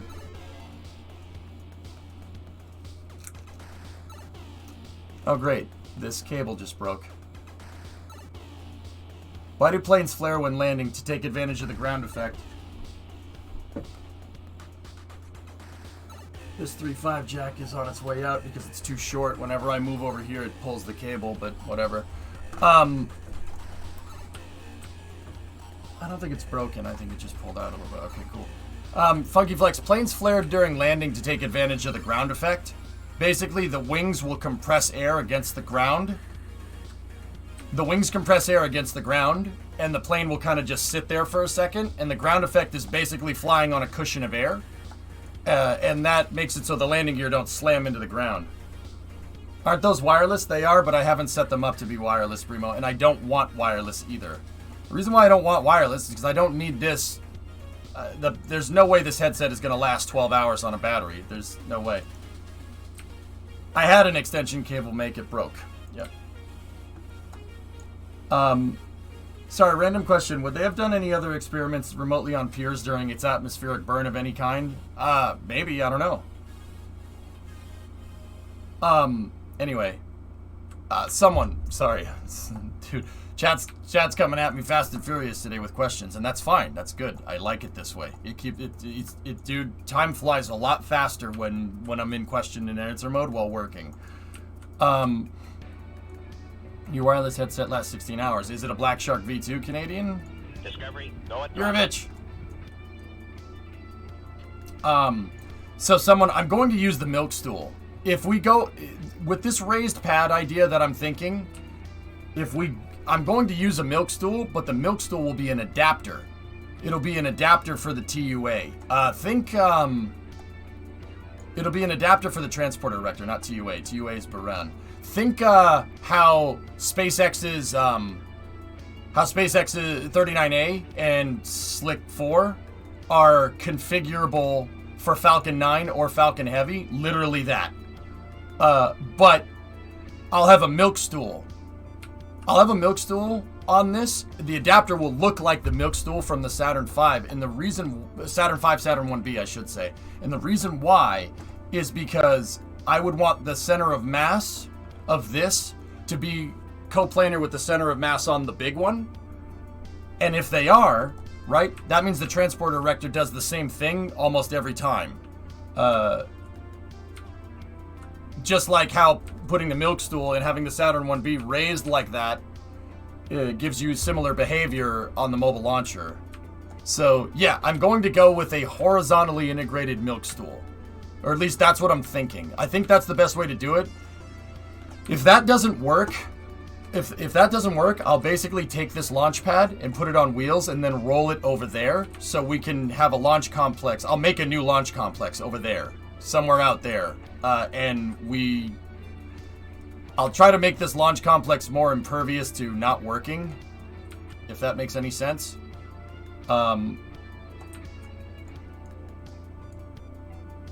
See last, please. Give me a second, 95. I just got to be careful during this part. I don't want to hit the wings or anything into the ground.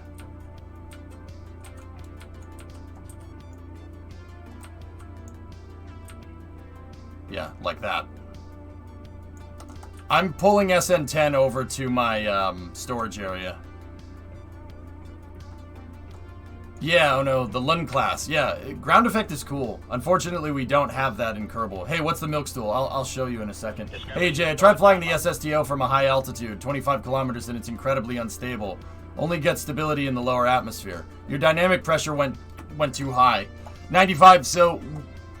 Demo helped me figure this out, Demo Revolution, a viewer in chat. And this is why I like farming out the guidance systems to you guys. This thing sucks at flying below 20 kilometers, going faster than Mach 1. So, 95, I wanted this thing to fly realistically, right? That was the plan. That's why it has this huge aeroshell on the front, right? It's not there to make the thing fly better, that's for sure. It makes it fly worse.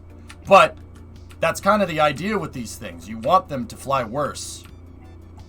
Because it's a lifting body. It's not supposed to fly well. Stuff in Kerbal flies too easily. I made this thing fly... I tried to make this thing hierarchically fly like the real one. And if that's the case, in real life with a re-entry vehicle, if you sink too quickly into the atmosphere, heating will get too high, first of all. You'll fry something.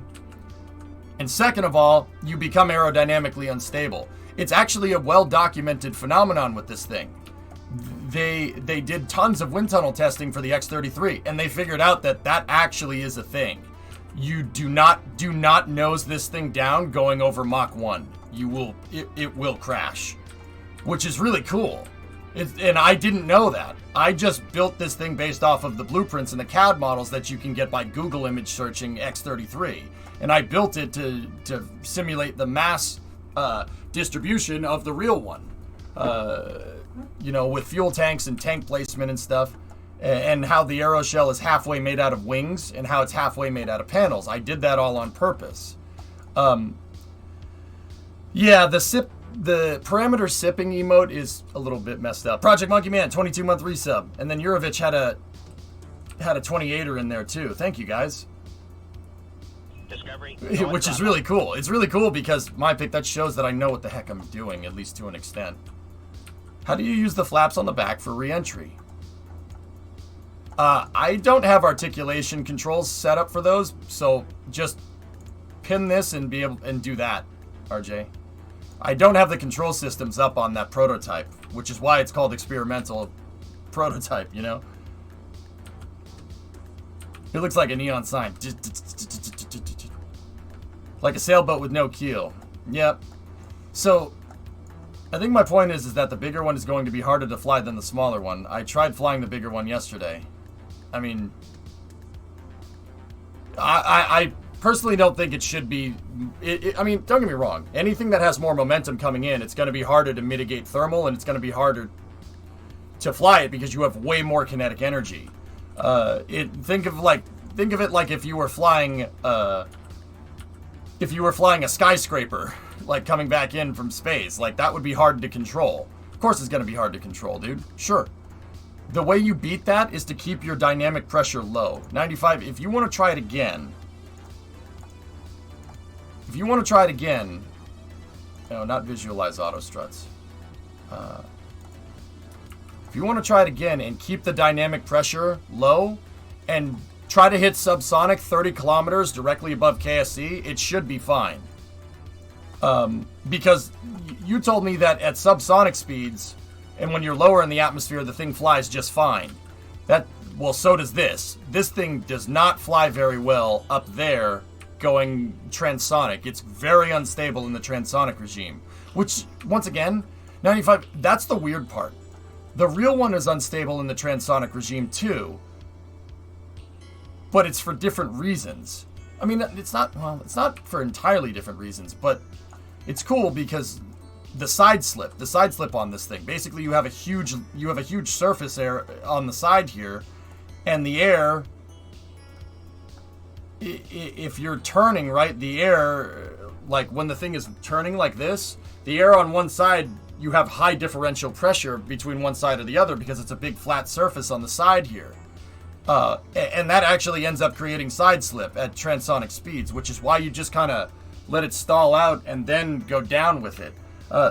You're telling me that the thing flies well at subsonic speeds. Well, so does this. That means that the big one flies correctly. In my mind, that's what I'm thinking, dude. Am I wrong in my analysis there? It stalls at like 60 meters a second. Good.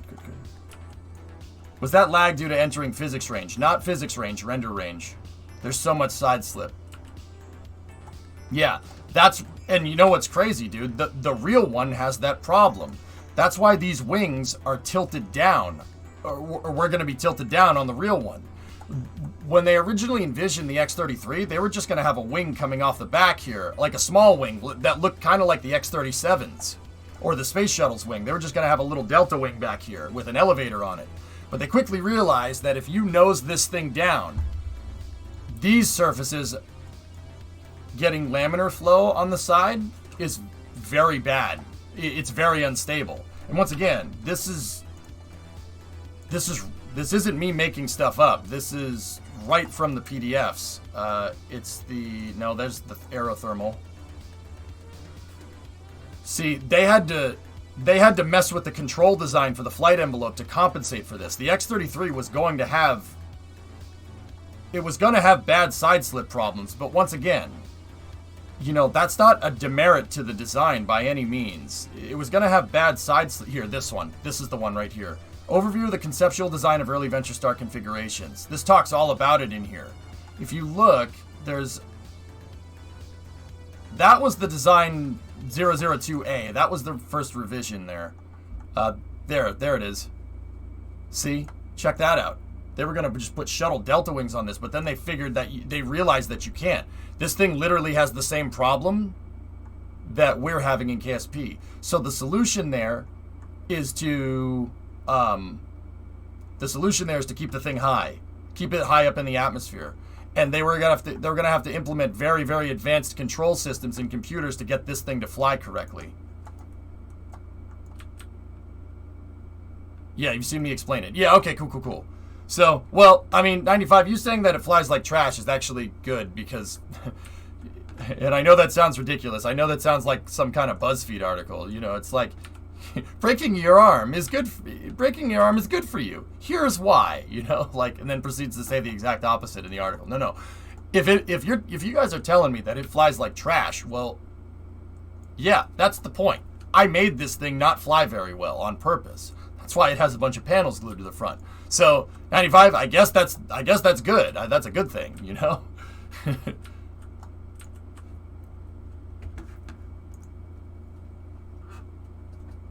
So once again, I'm going to move this thing in the jet truck all the way out to my storage area over here. And I'm going to recover the pad for some extra padded funds here while we go and engineer the big one. Any release date for Balsa? I don't know, my pick. Hey, Qualified, what's up? If aerospike engines have deep throttle capability, why aren't they used on lunar landers? RJ, aerospikes are all about application base, okay? So the reason why you would have an aerospike in the first place is only if you're trying to make an SSTO. It's the same reason why most semi-trucks have diesel engines in them nowadays. Well, why do trucks have diesel engines in them? Well, trucks need torque because they need a lot of torque to be able to pull a heavy payload, right? Like a trailer full of stuff. Gasoline engines are good at making torque, but diesel engines are way better at making torque. So that's why most trucks have diesel engines in them, because that's a good application for that, right? How about like a locomotive? Most locomotives nowadays are either full electric or diesel electric, right? Why? Because the diesel engine is good at creating a lot of torque and basically at lower RPMs for long periods of time. So it's good for spinning a generator to make electrical power, right? And that's why most generators are diesel as well. Heavy-duty generators are all diesel. Light-duty generators are gasoline. You need the diesel to be able to turn that thing to generate an electromagnetic field to create power.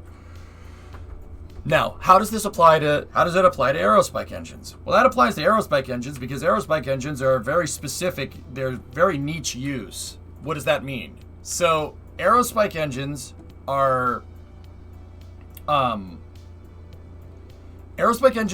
really useful if you're making an SSTO or you're making something that needs to light its engines on the surface and make it all the way up into space. So basically an SSTO or maybe like a 1.5 stage to orbit or something would be the correct use for that, right? See, Sea Dragon, if you see the little pausing that's going on right there, now we're in fizz range. So now the reason why the aerospike engine exists is because the reason why you'd use an aerospike for an SSTO on Earth and not on the moon is, well, RJ, the very simple explanation there is the atmosphere.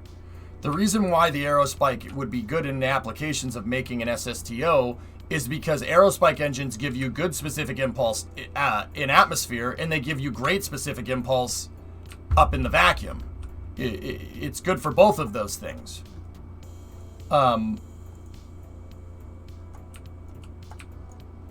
All right, we're just going to leave SN10 here for now. So, on the moon, there's no atmosphere. I mean, don't get me wrong, someone's going to sit here and be like, well, actually, EJ, there's trace amounts of Earth's atmosphere, and the moon does have a very thin atmosphere because of gravitational pull of gas. Yeah, you're right, but it's nowhere near what it is on Earth. Earth is a thick, soupy mix of air comparatively to the moon. The moon's atmosphere is negligible. At best, right? It really is. It's to the point where it basically can be ignored. Atmospheric density is so ridiculously low out there that, yeah, like I said, it basically can be ignored. So on the moon, RJ, you don't need an aerospike because the reason why the aerospike exists is for application purpose, meaning that it's there to be able to make an engine that gets good specific impulse through atmospheric transients, meaning down here and up there. The moon is just up there the entire time. You're in vacuum all the time. So you don't need an aerospike. It doesn't make any sense to do that.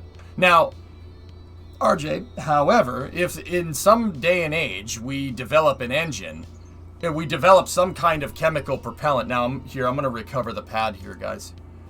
We develop some kind of chemical engine, right, that you could basically take off from Earth and make it all the way to the moon and back on like one tank of gas. So think like Starship. Think like if we had something like Starship, but no super heavy, and it could take off, make it into space, go out to the moon, land on the moon, come back, and land back down here. I mean, that's using... You'd need a specific impulse that just frankly doesn't exist. Your engines would need to get like 2 million second specific impulse to be able to do something like that. That's Star Wars drives, dude. But if we did have something like that, that's when an aerospike would be a good idea. Because the aerospike would be good down here for ascent out of Earth's grav well, and the aerospike would be good going all the way to the moon, and it would be good coming back, doing a retro burn, re-entering, coming back down, and landing. That would be a good application for the spike, because you don't need different types of engines there. You can use one engine to do everything.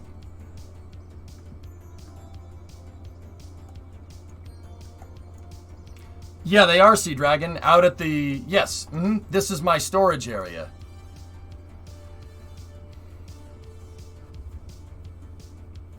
So, RJ, it's, once again, rocket engines are all about application. It's all about what you're trying to do. That's why I always tell you guys when we're analyzing Starship footage or we're looking at Starship footage, it's not why did they do that? What are they trying to achieve?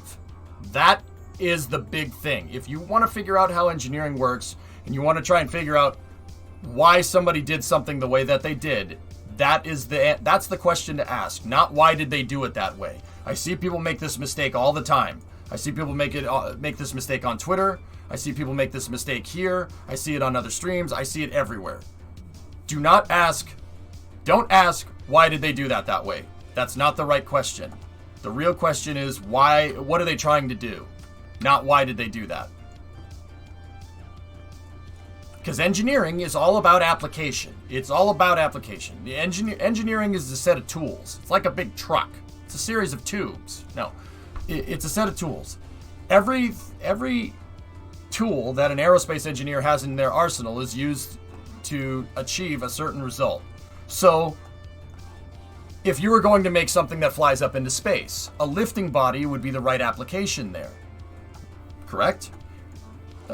Because the lifting body can be used to... It's aerodynamically good enough on ascent, but it also is really good at being able to slow down. I mean, this is basically a giant frigging warhead. It looks like a frigging warhead.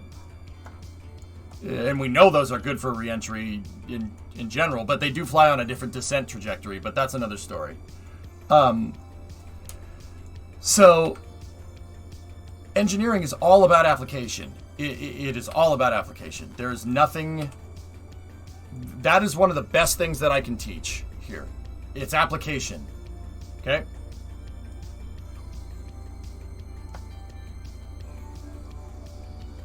So what you're saying to me is aerospikes on Mars? Dude, even Mars's atmosphere is negligible to an extent. The only time we really use Mars's atmosphere to our advantage is when we're coming in from trans-Earth injection. RJ, the reality of that situation is that a Mars SSTO in the future is going to need minimal thermal protection systems. You don't need tiles.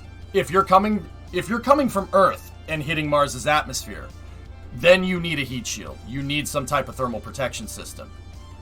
However, if you're going from low Mars orbit down to the surface and back, so a Mars SSTO in real life, you do not need a thermal protection system. Nope. Because the circumstances for landing, you always need a thermal protection system to some extent. What I'm saying is you don't need like tiles or a heat shield or reinforced carbon or something. Falcon 9's first stage. If we took a Falcon Heavy side core, right? So a Falcon Heavy side core with its grid fins and everything, and we just launched it from the surface of Mars, it probably has enough delta V to get into low Mars orbit, deorbit, come back down, and land. No problem. Yeah, it could probably do it. I'm pretty sure the delta V is there.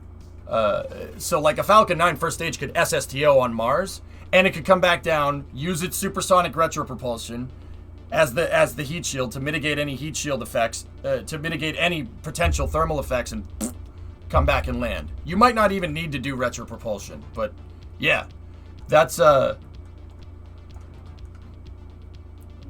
Mars, dude. You don't necessarily need, Mars's atmosphere is so ridiculously thin that it's almost to the point where it's negligible if you're coming back from low Mars orbit. Just got off lunch. We're retiring the small boy. I'm not retiring it, King. I'm not retiring it. I'm just putting it over here because I'm going to do tests on the big launch pad, and I don't want my flight-proven prototype anywhere near the big launch pad. But anyway, this is my museum out here, or just storage area. I have recovery pallets out here, and these are all different pieces from the DART program. They're spare parts of orbiters that crashed,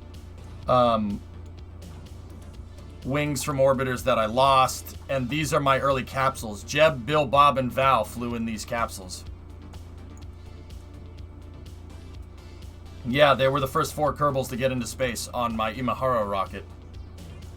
And then this was a prototype Freedom stage. The first stage that I ever launched and got back.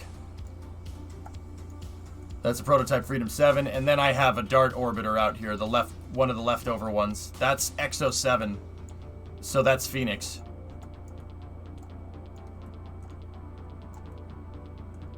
Yeah, and then we have one more DART up at the space station that I'm using as a lifeboat. But yeah, see, I have all different pieces in here of different crafts. We have landing gear that's... Hell, I'm not sure what that landing gear is from. But yeah, I got all different types of pieces of different orbiters down here. We have wings, tail sections. Hey, new emotes. That's right, Bex. So, is all of Falcon 9's Delta V to land from the...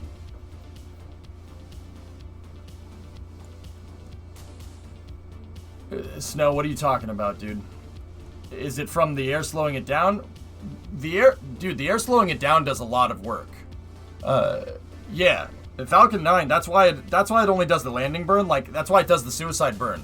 Because the more time it has coasting in the atmosphere before it fires the rocket engine, the more the atmosphere is going to be used to slow it down. Thanks, Rezel. I'm glad you guys like the emotes. Hang on. Sorry, I gotta move this. The green screen is getting in the way.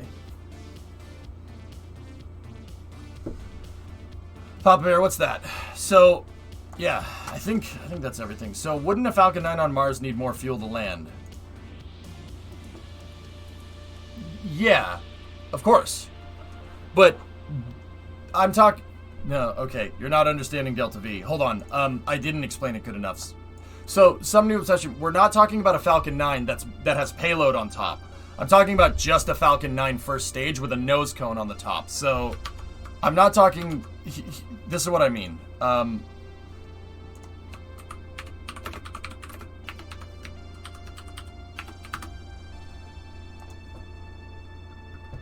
talking about that. Something like this. This could SSDO on Mars and come back down. So, now what would its payload capacity be? I don't know. I have no idea. Somebody would have to do the math out. So, this would use probably about half the fuel to get up, and it could get up into orbit, and then it would use half the fuel to come back down and land. You would need a longer landing burn, precisely, but you could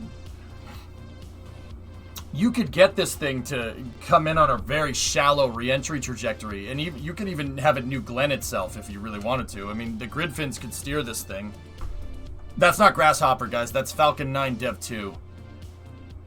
It's called F9R. F9R was a Falcon 9.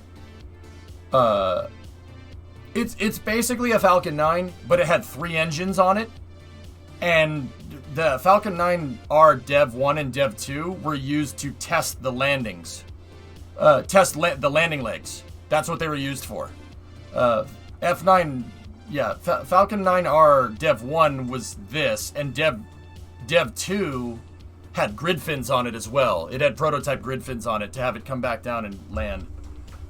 It's bigger than Grasshopper. Yes, absolutely.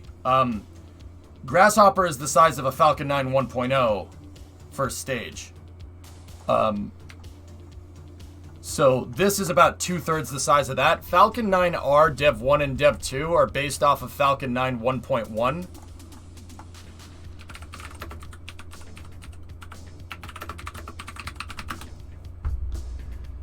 So Grasshopper is based off of this right here. F9R is based off of this. The stuff that SpaceX learned from F9R, Dev 1, and Dev 2 led to 1.2 FT and then Block 5. So yeah, it's a little bit bigger. Yeah, this is F9R. F9R did meet F9R Dev 1 was scrapped, and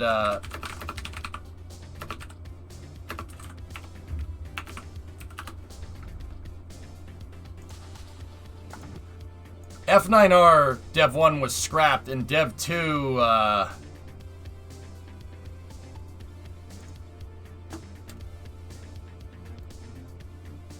yeah, Dev 2 didn't make it.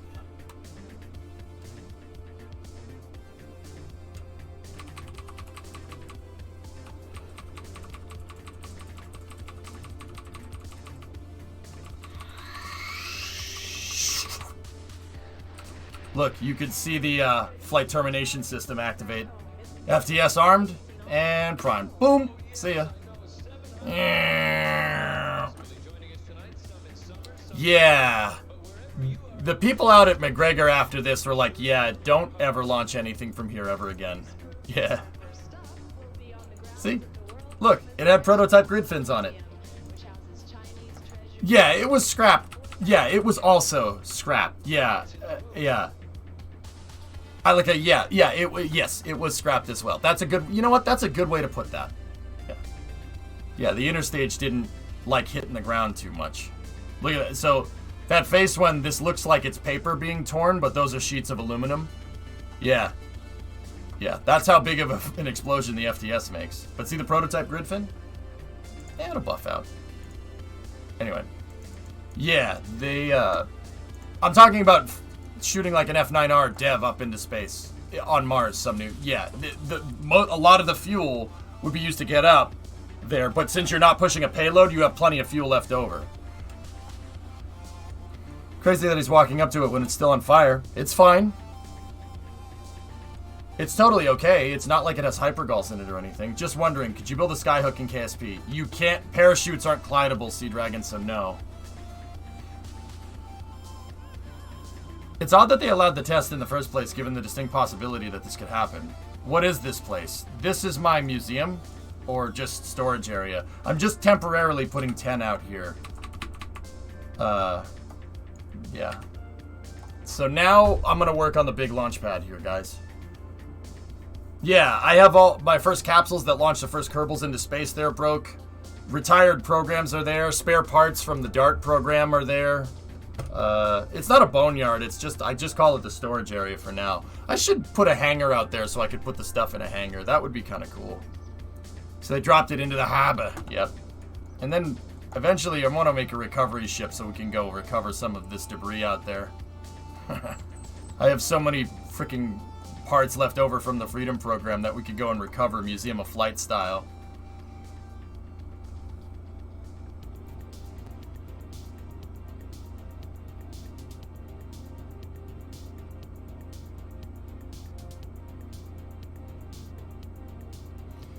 So just that I understand it right, the flight termination system is to keep rockets from flying into uncontrolled directions. Yes, Sim. The flight termination system on a rocket is there if the rocket does what's called going out of track. Okay?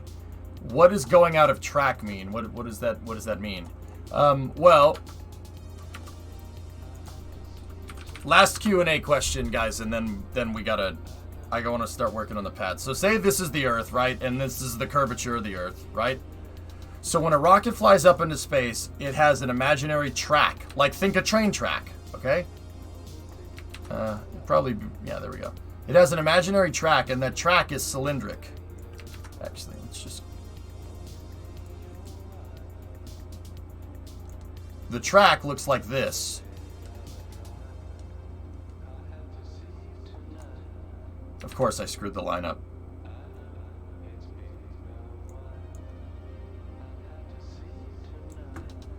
So the track looks like this.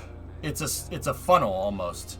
So the launch is here, and the rocket trajectory needs to stay in the track. Every rocket flight that goes into space has a track. It has a projected route. If the rocket deviates from that projected route, that's when the range will terminate the flight. Because that means if it goes out of the track, that means the rocket is doing something that you didn't want it to do. And you don't want it to fly out of track and fly around and crash into something that could hurt somebody. So on the ground, fellas, on the ground, right? They have, I'll do this area in red. On the ground, they have a temporary flight restriction. And the temporary... Notice how I made the diameter of this bigger than the diameter of that. In reality, the track doesn't look like this. This is just for exaggeration. The track looks like a funnel. So on the ground, it's really small, right? And then as you get into space, right, the track gets much bigger, right? So it kind of looks like a tusk almost. You see these tow hooks? They look like tusks. So if you superimpose the track onto the ground, it would look something like this.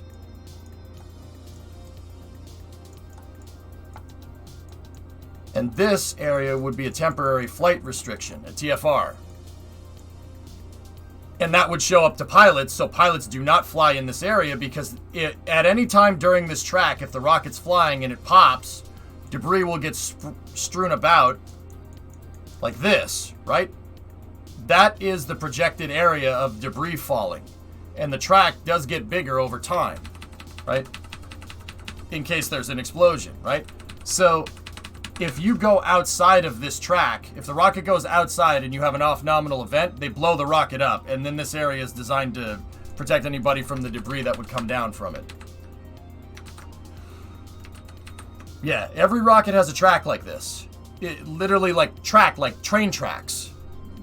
There's an imaginary kind of funnel that the rocket flies through. And if it goes outside of that imaginary cylinder, bye-bye, terminate the rocket. Or in the case of SpaceX, it'll blow itself up automatically.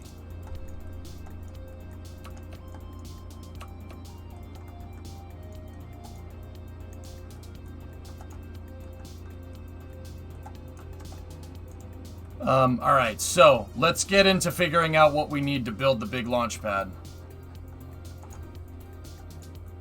Or in the case of Russia, it just flips. Range termination is a big deal, Bauxy. In Russia, they're out in Baikonur. There's not much around there. But, like, look, the Space Center, if you've ever been down to Florida, the Space Center it's far away. It's on Merritt Island, right?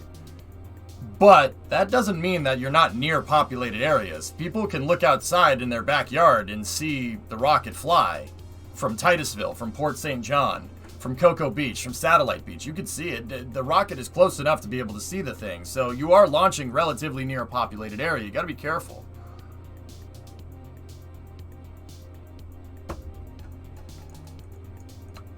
I knew they were using funnels to suck them up into orbit. Yeah, wormholes then. That's how the Space Force gets stuff into space. It's not manual on crewed flights. Well, it depends on the rocket, Jim. Automatic flight termination systems. Now, don't get me wrong. The range monitors all activity. They're the tower for the Space Coast, the Eastern Testing Range, or ETR, which is Space Force Delta 40 now. That's the Guardian unit there for all traffic operations going out of the Cape. They also do the weather because aerospace meteorology is a very high-paying field. If you get into meteorology, make sure it's aerospace meteorology. Don't go be a weatherman on the TV. Those guys don't get paid enough, and they get it wrong all the time. Aerospace meteorology is the real stuff. But it really depends on the rocket, Jim. Anyway, so prototype 6. Here's what we're going to do with the prototype, okay? I am going to, for the launch pad, I don't want to sit here and build a launch pad and have to deal with, during testing, have to deal with this 650 part SSTO. Nor do I want to risk blowing up the shuttle engines at all.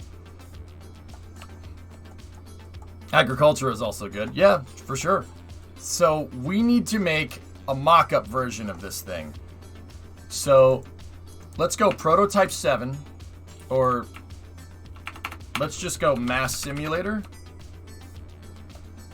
Actually, we'll just call this a Pathfinder, which is a mass and size simulator.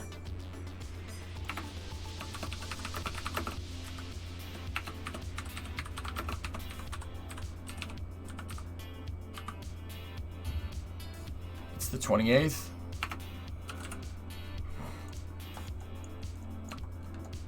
Math simulated, yeah, Mike Tyson. All right. Otherwise known as your mom. Goat them. Okay, so here's what we're gonna do. I'm gonna put an I-beam back here. And then I'm going to put a docking port attached to the I-beam, okay? So I'm gonna take the docking port and we're gonna flip the docking port around, and I'm gonna put the docking port quite literally in the same exact position that docking port is in. But now, see, I have something to attach this to, and we can move this back, and I want that docking port to be exactly on that other docking port. Because I'm going to make a mass simulator.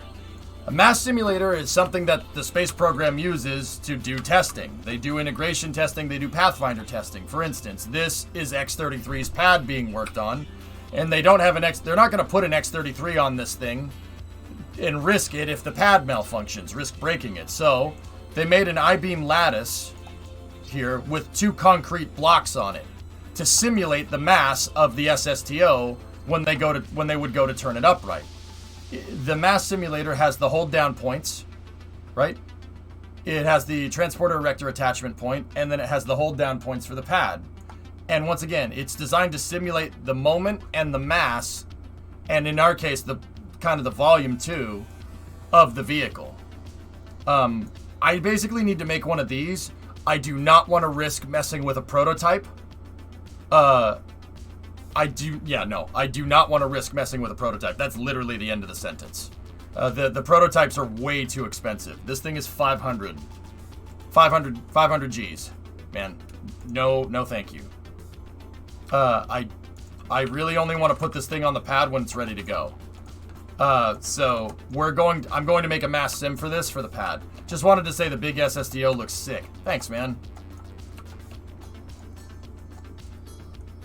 I'm glad you like it. Really.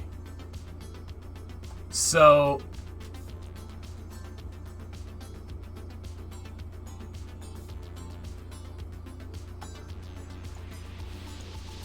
does the simulated mass have to be at the center of mass of the real deal? Yeah, Glitchhound. Why would... Yeah, of course. Why would you have it anywhere else? If your center of mass on your Pathfinder is not where your center of mass is projected to be on the real thing, what's the point? Right? Have you already estimated the LKO capacity for this? GravShark, yes, I have. So, because the arrow shell, literally the bottleneck here in this SSDO's design, for scale, like when it comes to scaling purposes, is the triangles, right? I have to use these triangles in this configuration to make the scaled version of the arrow shell. It turns out that if you scale these triangles up by 4 times, you end up scaling the volume up by, well, a little bit more than that, and you're scaling up the fuel tank design here by 10. So, the arrow shell is 4 times the size. And for the right amount of volume here to fill this up and have it... Oh, there's a fly. Freaking bugs. I got him. Wrecked. Hang on one second. Gotcha. Got him. There was 2 of them. Anyway. They weren't horse flies. They were little tiny boys. They were easier to grab. Mr. Miyagi. Sorry. Hey, I played a lot of first-person shooters, man. My hand-eye coordination is on point. That's what I cut my teeth on growing up. I probably should have paid way more attention with school than doing that, but that's another story. Anyway. Did you build a bigger pad? I'm working on it, Crafter. I need to make a mass simulator and a Pathfinder for this. Could you take out all the tanks and engines and replace them with ore tanks and just put that out there, or still too expensive? Well, something that we're going to have to... I'm going to take the engines off. The engines are literally half the cost of this. And I was thinking just make something that picks up on the bottom lines of this and maybe the side shape. It'll literally look like an I-beam skeleton of this thing. Either that or use... Actually, you know what? We don't even need to do that. Yeah, let's just take off the expensive bits. I think that would be fine.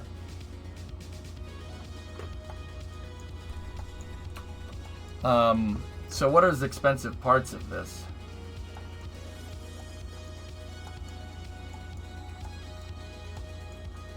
I can actually probably take off all of these. I only really need the bottom here for pad integration stuff. We only need the bottom of the arrow shell. The reason why we only need the bottom of the arrow shell is because,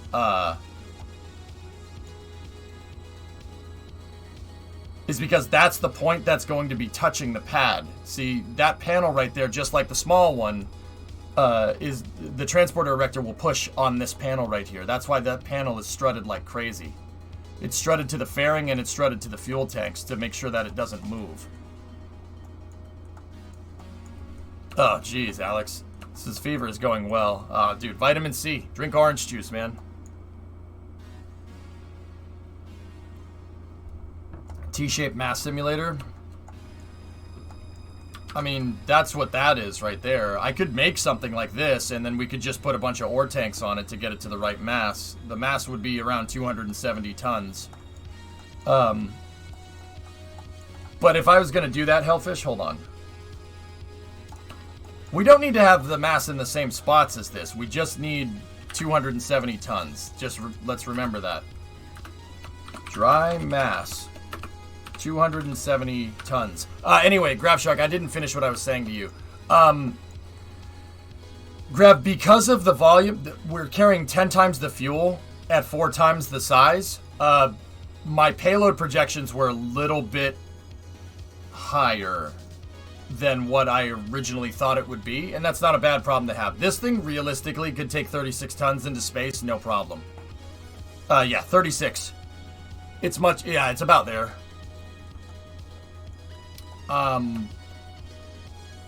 Yeah, 36 tons. Yeah, it's about right.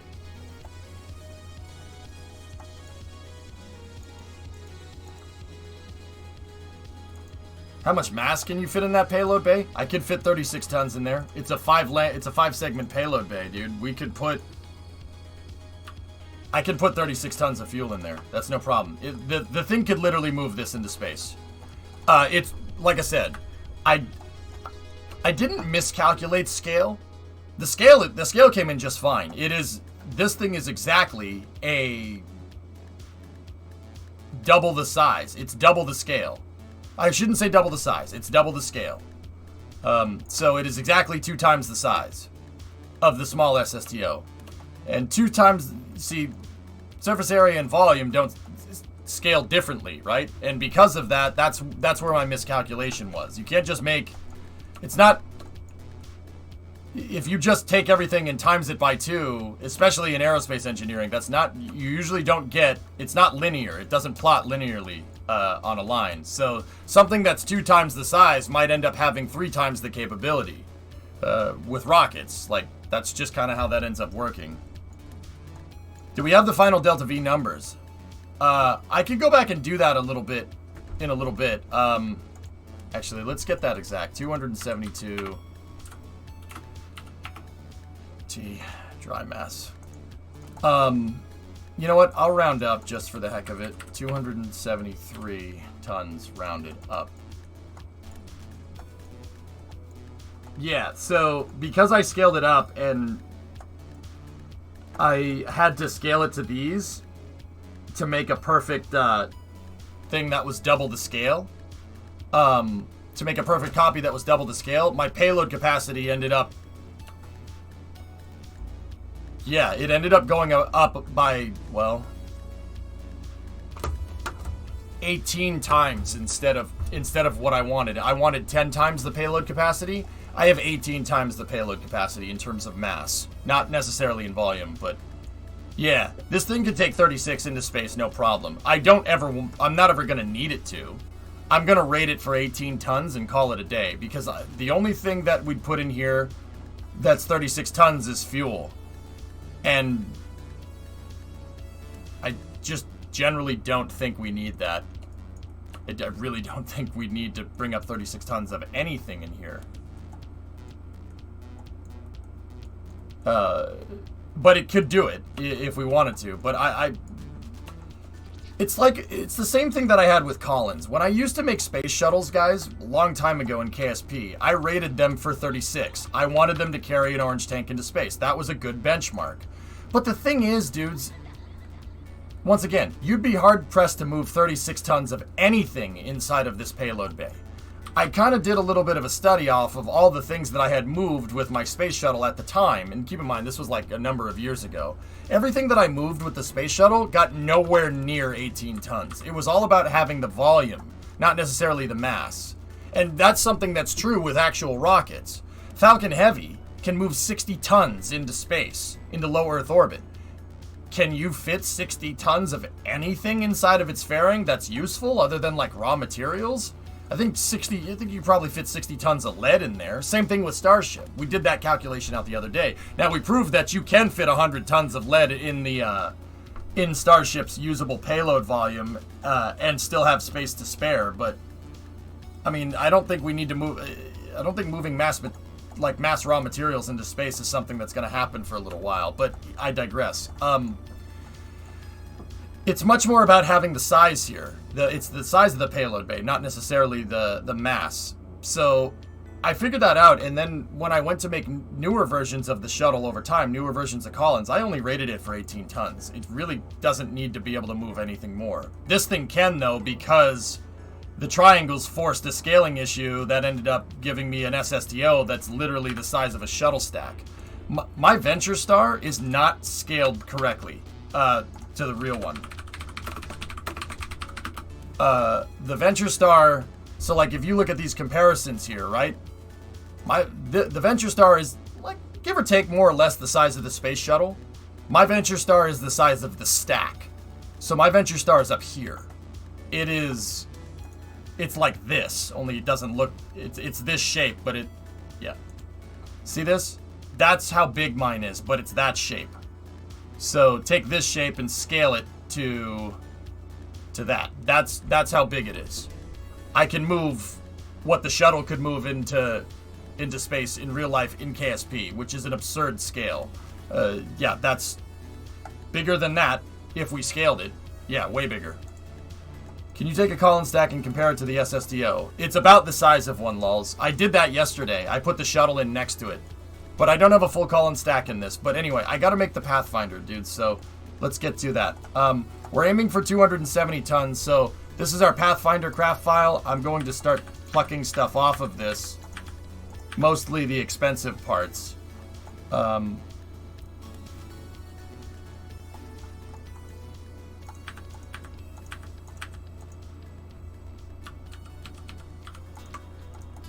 I'm going to take the thrusters and stuff off because we're not going to need RCS for this test. It's more about testing the volume. I need the size of this thing, but we also need the mass too. So, once again, I know it looks like I'm taking apart my prototype. I'm not. I'm using a mass simulator. Keep that. This will be serial number 4.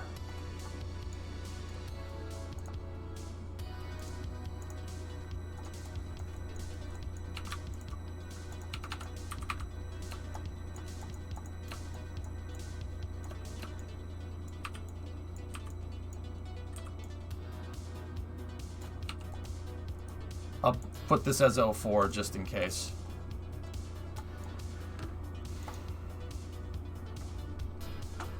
Did you see my messages on Discord? Were they private messages? Because if they were PMs, I did not. Wait. Private messages on Discord.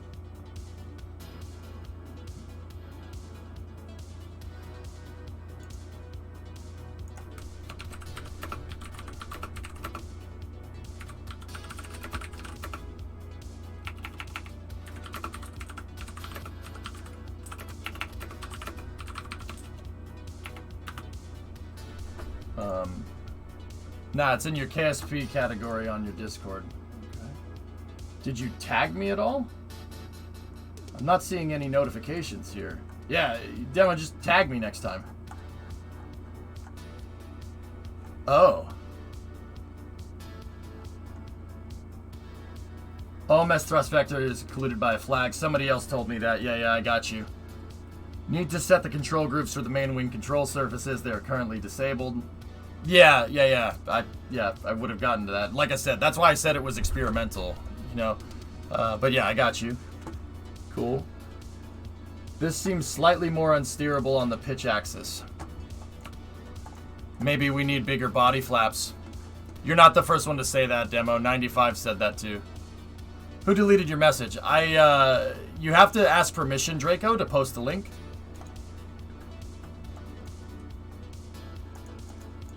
Yeah, Brocoiler, I agree. Yeah, so I'm actually making a mass simulator here, so what I'm doing is basically taking out all the expensive bits off of this thing. We don't need the forward thrusters.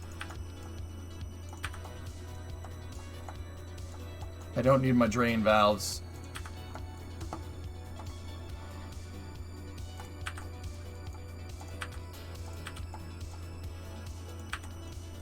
Are you using the actual wings on hinges to control it? Yeah, it's a body flap. That's right, someone.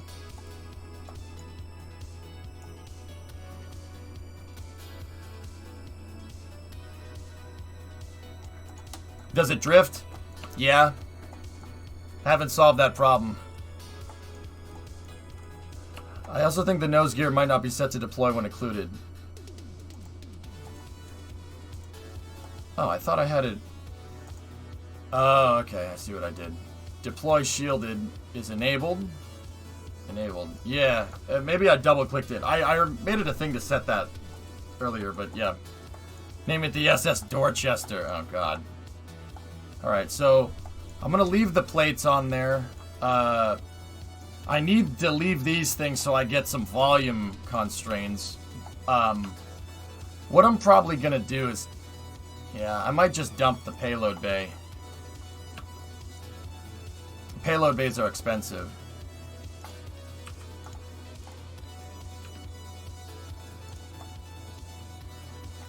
Did you already test it? Does it fly? No, Seldor. I need to build a launch pad for it. So what I'm trying to do is...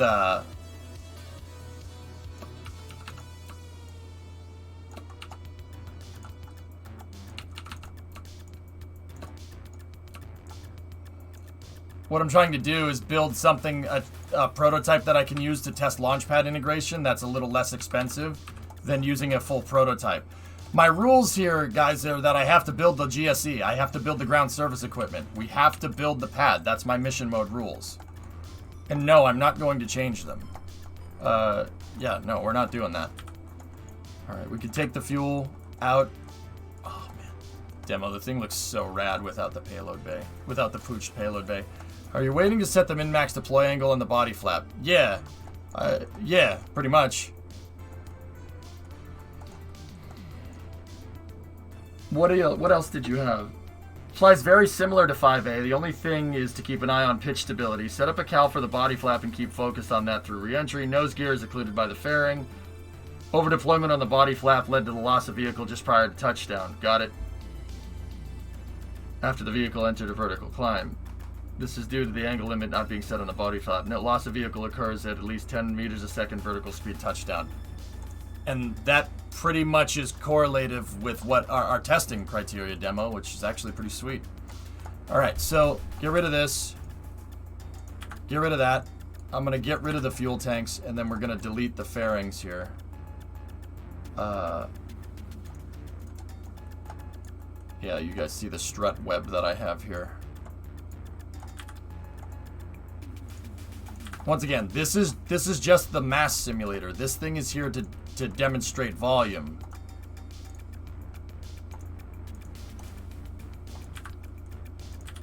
And yeah, mass and stuff. I don't want to delete the front fairing because the nose is there, and we've brought it down to 105.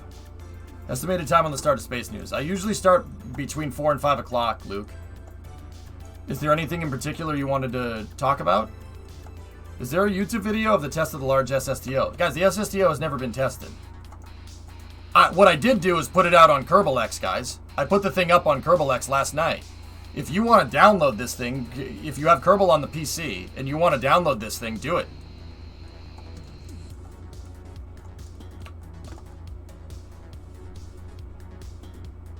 So I'm going to start getting rid of these parts here because we don't...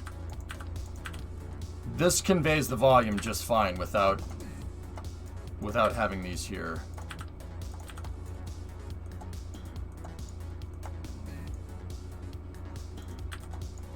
I meant others testing it. Oh, yeah, no, I don't know.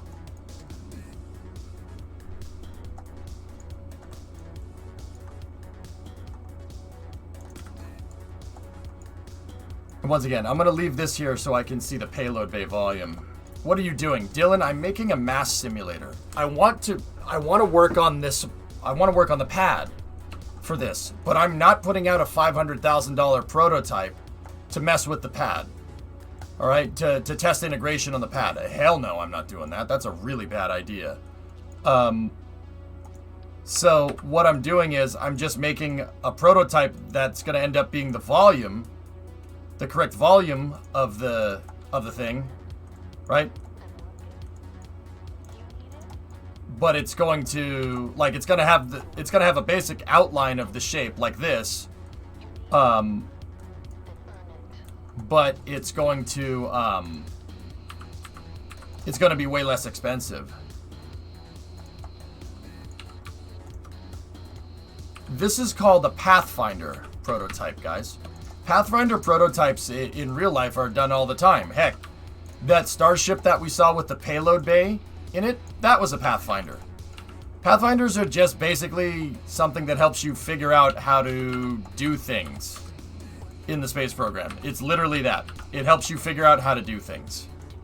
So in this particular case, I'm going to make a Pathfinder to help me figure out how to do integration without having to worry about putting a $500,000 prototype on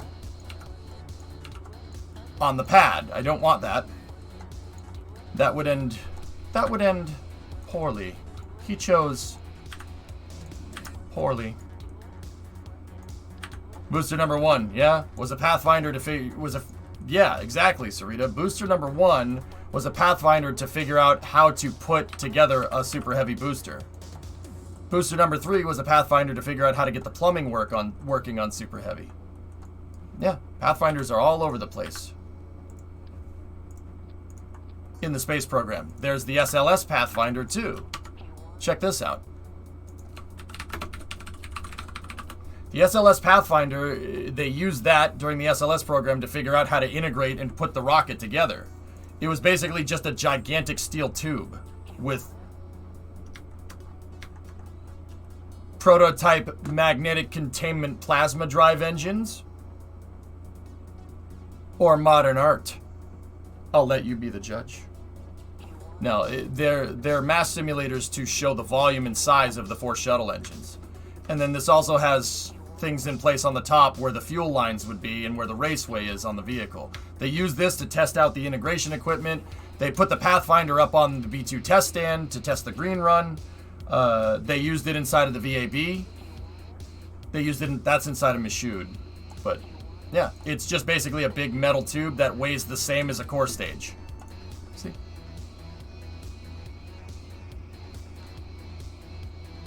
It's both! Yep, see, there they are putting it on the test stand. And then later, they would put the real one up on the test stand, right? Yeah, structural Pathfinders are all over the place. We're doing that. I'm going to make that with the SSTO.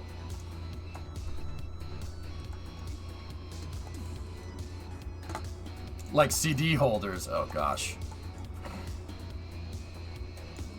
So, once again, I have my flat flag here with the grid piece on it from my flag, from Predominant and I's flag packs. It's more his pack than anything. I just use it.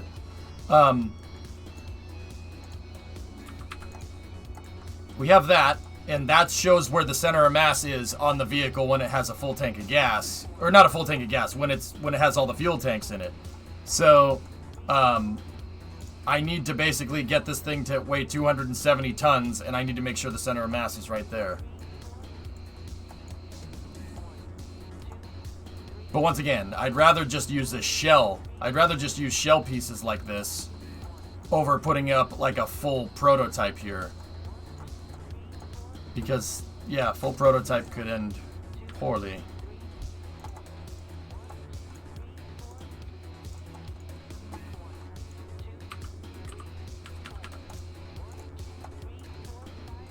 Seven, eight again. And these would have all had struts connected to it already, but yeah, most of this stuff is anchoring to the tanks. See last. Image from my test. Oh wow, that looks great, dude. It looks awesome with waterfall too. How much does the ore cost? Not nearly as much as the fuel tanks, I don't think. Yeah, see, we can, all these struts, the cost of all this stuff does add up.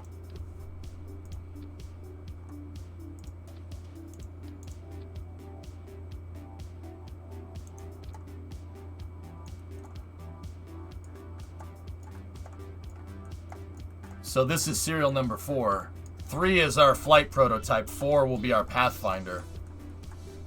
And once again, it's built on the same chassis. We just got to make this thing.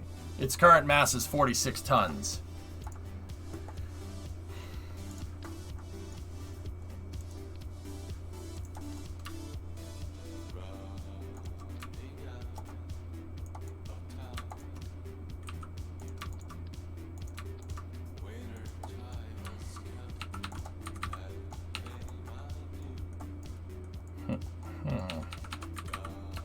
Huh.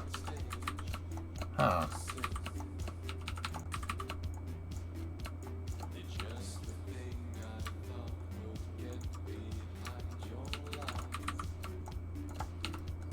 You know what? Let me go over here for a second. Have we unlocked the big ore tanks yet? Pilch, you're reading my mind. I don't have them unlocked yet, but we should have some science saved up. Let me take a look. How much do they cost?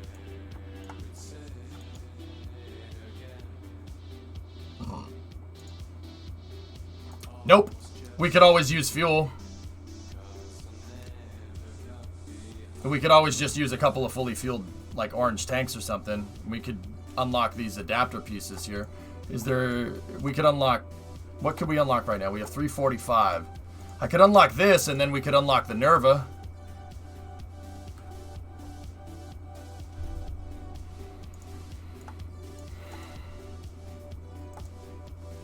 The big ore tank is over here, and it requires 1,000 science.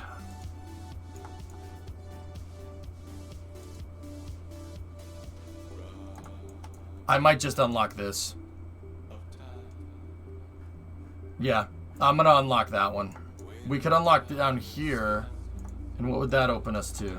This could open up the door for ion propulsion as well.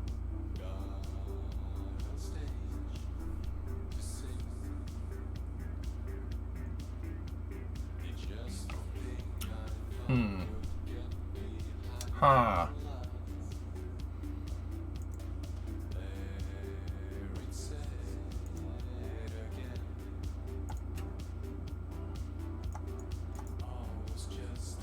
Suni, do I remember you? Vaguely. Did you change your name? I don't remember the numbers after your name. I do remember somebody named Suni that was in here a little while ago, dude, with blue text in their name, but that's just, I could be pulling that one out of my tail. Your name was Blue. Ion could be good for an orbital maneuvering system. On an interplanetary ship, yeah. Yeah, that was you and you changed the color. Cool. So, hi, welcome back. Sony, how long have you been gone, dude? I'm just gonna click on your name. Account created November, following since February 12, 2018. Yeah, cool, man. How are you? Aerospike OMS? I mean, the Aerospike's here, and it costs $550. The real thing to unlock here would be the whips. The whiplashes are great for SSDO stuff because they're turbo ramjets. Wait, are you telling me that the colors of the names never change for you? Not really, Phil. No. I know, dude, I don't know why I do this. I associate colors with different people's names. So, like, and I know me saying this is going to cause a lot of people in chat to change the color of their name, and that's fine. I'll adapt and figure it out. But yeah, it helps me, that helps me remember for some stupid freaking reason. Colors with people's names helps me remember you. I don't know why. Maybe it's just another thing, another data point that I can use to figure out who the heck I'm talking to. But yeah, I'm good. Did you live stream the Emirates Mars satellite called Hope? Yeah, I did actually. Yeah, Laserman. Like Laserman, your name's Red. Dr. Death, yours is green. What does unlocking advanced fuel systems get us? The big orange tanks. I'm gonna do that one. Don't worry, dude. I won't. Okay, blue. All right, I'm gonna unlock that. And what I want is the big orange tank, and then I want these adapters as well. Phil, yours is always blue. Snackless has always been blue. Nulty, yours has been red. Nazalik is red as well. Hey, Nazalik. Yeah, we'll the next target would be to unlock the nuke. I think using a nuclear tug, having nuclear tugs for this, we'll go full STS, dude. We'll go full original space transportation system with the SSTO. I think, at least that's what I'm going to propose. I'll tell you that right now. Jack, yeah, your color doesn't change. Creeper's color doesn't change. Are there mission logs you made on your homepage? I'm working on getting everything uploaded, Cell, but I do have the log here. I have a notepad file, and I know it's notepad, don't judge, about every single mission that I've launched in mission mode and what the result was, where it went, what it was doing, how many flights it had used for the SSTO. Yeah, yeah, I have all that information. We'll figure out a way to put it up on the website soon. Drummer's working on it, but I'll be honest, we were gonna implement it, guys. But what happened was Drummer went back to work. His job got reactivated, not reactivated. He came out of furlough because of COVID. So updates on the website have been a little slow in the past month and a half because once again, Drummer does this out of the goodness of his heart. He's the guy that does all the stuff for the website, dude. I don't know dick about software engineering. I know enough to get by, but I like mechanical and aero. Software is black. Software and electrical. Not so much electrical lately because I wired the truck, but software is black magic to me as far as I'm concerned. So we unlocked this one, and we'll use fuel tanks as mass simulators.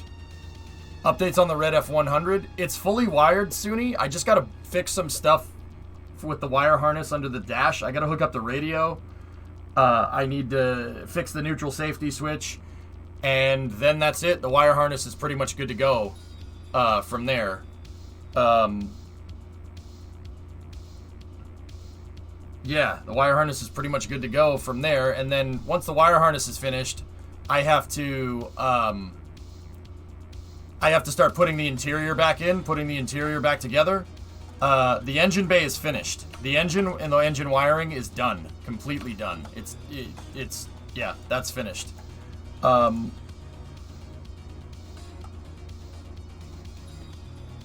Yeah, I've been trying to work on it, but lately its progress has been a little slow, just because there's been other things.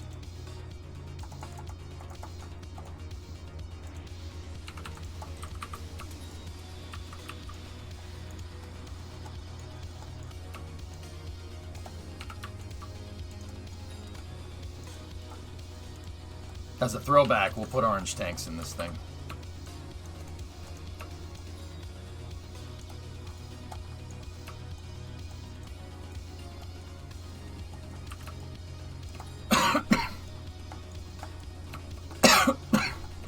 Yep, Loopy, you got it. I need this for testing the pad. Loopy, ain't no way I'm gonna put a full... there's no way I'm gonna use a full prototype for testing. But, Loopy, what I did do was keep the probe core and everything in here. I kept the probe core and all the avionics in here so we get the correct vessel configuration. So, yeah, that's something that you'd know about, but I honestly didn't mention it to these folks here.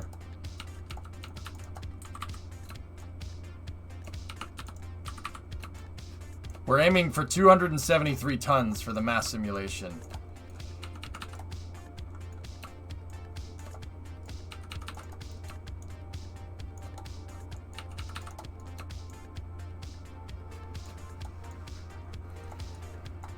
Standard unit of measurement in KSP? The orange tank? Absolutely.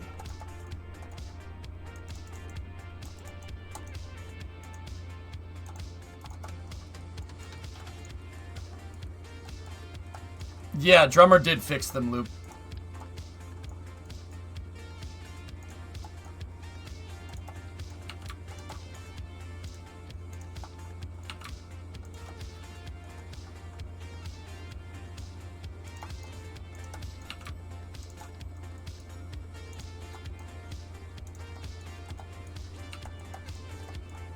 I gotta start tying these tanks into things. We're at 260 tons. And once again, I'm just tying these tanks in with regular struts just to... This doesn't have to be like super precise like my other struts. I just need this to act like the other one. Going to bed. Have a good stream. Alright, Creeper. See you, buddy.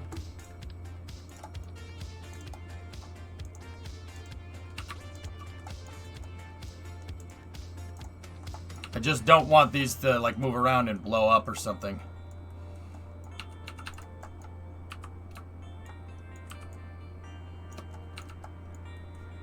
So we need 10 more tons. This tank right here is 9.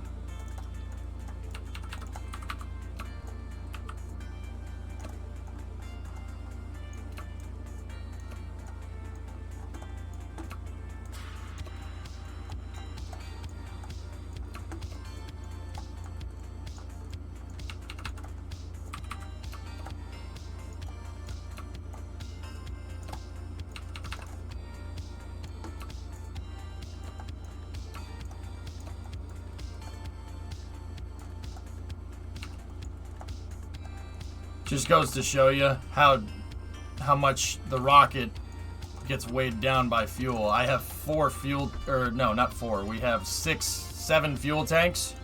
7 fuel tanks here of a much smaller variety is enough to weigh the whole thing down. It gets us right to the exact mass that we need, and I just want to make sure we close those out so we don't use them. So once again, guys, this is what's called a Pathfinder. Basically, the SSDO costs $500,000 when it's in flight configuration. So the one that we finished yesterday, number 3. This is number 4. Number 4 is just a dud. It's a dud, and it doesn't have any of the big fuel tanks or anything in it, but the center of mass is in the same spot. So it should theoretically work exactly. It should be able to be moved around on the launch pad exactly like the real one. Should be. And it really shouldn't be an issue. It should act exactly the same. It's the same mass, give or take, like a ton. Ton is a negligible amount when you're talking about a 270-ton vehicle. But if we really wanted to get it totally right, I could put an ore tank on here. Just...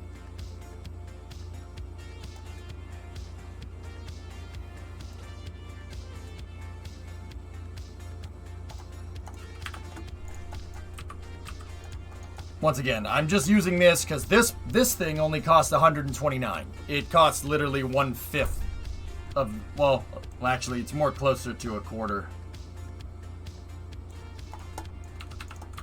It costs 1/4 of the price, and it could basically do the exact same thing. It was $272.8.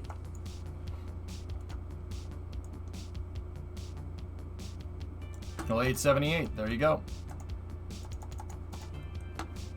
All right, so we are at an exact mass, exact mass simulator. And once again, I built this to be able to work on the pad and stuff. Should we put the volume simulator for the engines?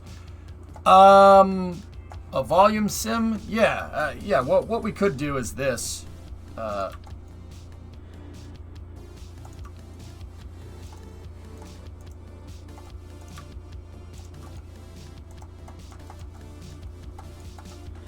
Just like SLS. You could just do that. In reality, I think the engines are taking up just a little bit more room, but I think this thing has a big glider on it, so it's not really that big of an issue.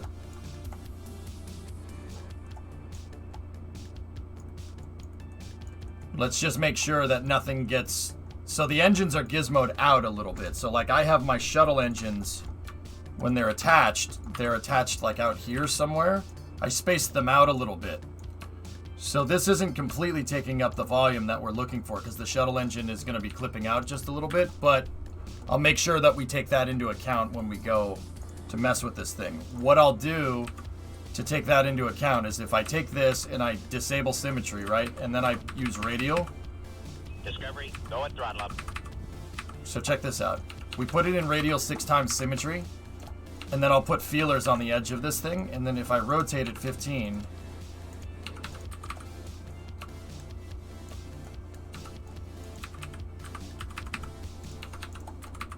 Hey, 19-month resub from Nick Sargent. Thank you. You rotated 15 in 6x symmetry again.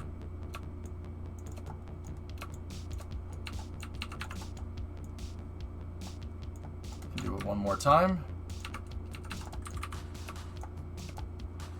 You get the feelers now for the engines. Feels good, man. Actually, what I'll probably do is, that's probably a little too much. It's probably these on their sides like that. that is probably the better way to do that. So let me rotate it back.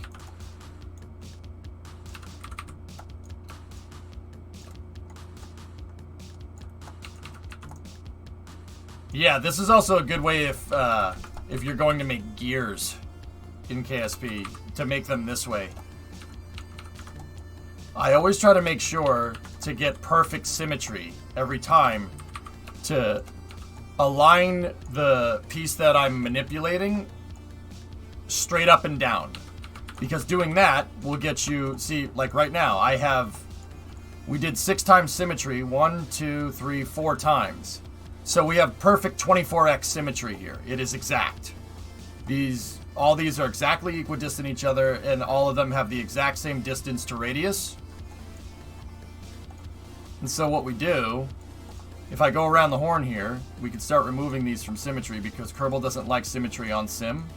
It really, really doesn't like it. So we just go around the horn here, remove every single one of these from symmetry.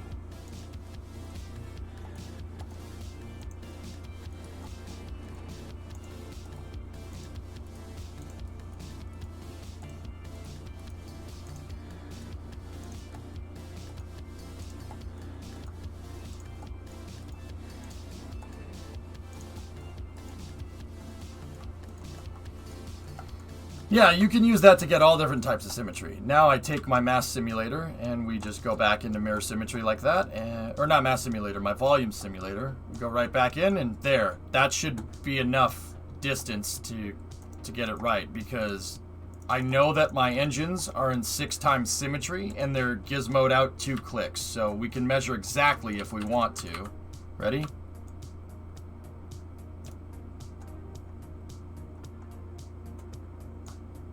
Damn, I'm good. See?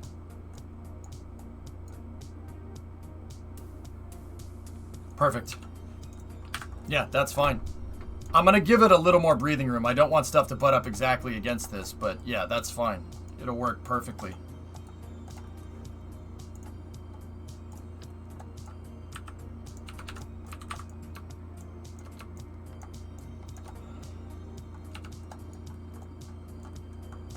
OMS simulator as well.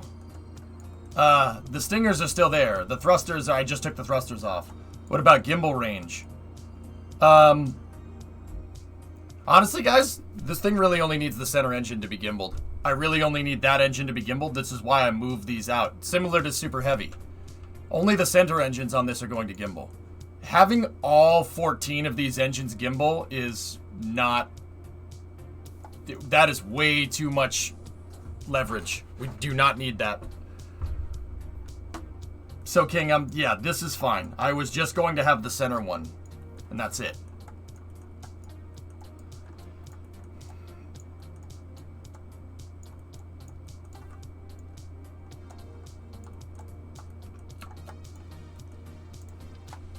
I know it's negligible, but now the mass is over.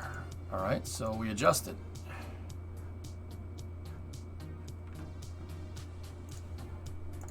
$272.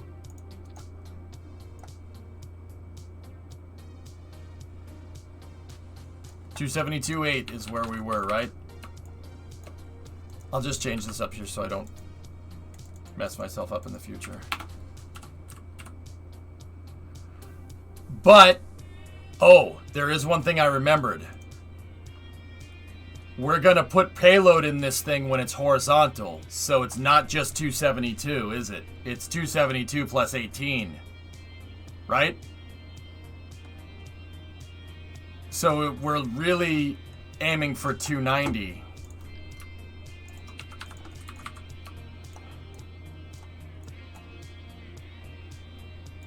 Let me just make sure the center of mass is still on where it needs to be. Actually, the payload simulator we'll put up here. Because remember, we're turning this thing... We're going to turn it vertically with payload still attached. So, as long as... Yeah, it should be just above that right there. And that is approximately where my payload is going to sit.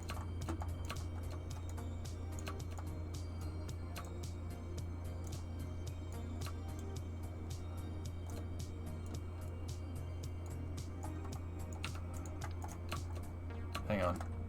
Yeah, okay. Give me 1 second.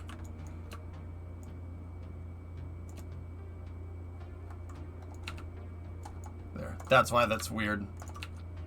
My center of mass indicator got a little screwed up.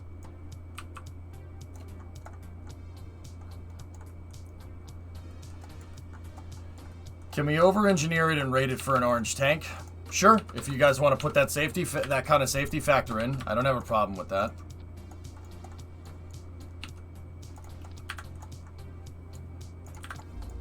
I'll set this one as a different color for indicator of that it's payload.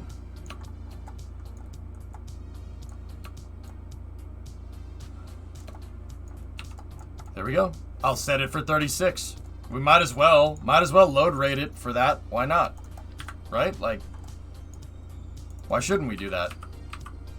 Just, you know, it'd be better. It's, you know, if I don't think we're ever going to move 36 tons with this thing, but if we do, at least we know that we can do it. 300 is a nice round number. Yeah. And we're at 308. That's, like I said, that's good enough. Yeah, this is a significant overestimate. But that's how you have what's called safety factors, right? So say that the hydraulics need to move. In real life, say you have a launch pad, and your launch pad needs to be able to move the rocket in the vertical position. So you already have your payload attached to the rocket, right? Say your rocket already does. So rocket with the absolute heaviest payload attached to it weighs 20 tons, right? If that's the case, I would make it so my launch pad can move 40, right? Or you don't necessarily need to make it move 40, but because you don't want to over-engineer it, right? But it's better to know that your pad's never going to have a problem because it's not even close to pushing operational capacity. That's called the safety factor. You basically, and that's a really good way to create reliability, right? Over-engineer it. The problem is that over-engineering it does end up costing you more money, but that, you know, and I think this is a weird logic fallacy that people kind of fall into. If you over-engineer it and you never have to worry about it moving, like, if you over-engineer it, it's going to end up costing more money. But in the case of reusable rockets or reusable launch pads, making sure that it never has a problem increases operational reliability, and for a reusable rocket, being able to be turned around very quick, it doesn't matter if it's an SSTO, it doesn't matter if it's Starship, it doesn't matter if it's the space shuttle. Being able to be turned around quickly is what offsets the cost of over-engineering.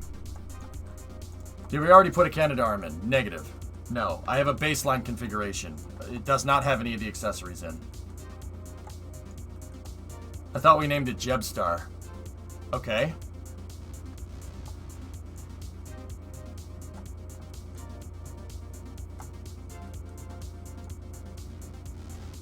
It's a thing, King, but safety factor definitely, yeah, it depends on what you're doing. But anyway, we got our Pathfinder.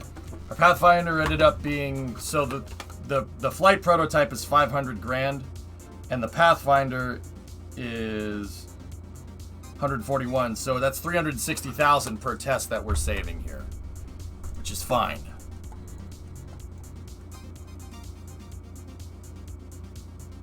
I don't care about the name, guys. I mean, it basically is Super Collins someone. It does exactly what I wanted Super Collins to do way back in the day. I don't know if you were watching the stream then. Planes can be turned around so fast the passengers don't even have to leave. Yep. I think Giga Chad is the proper name for it. Alright. So, we're good here.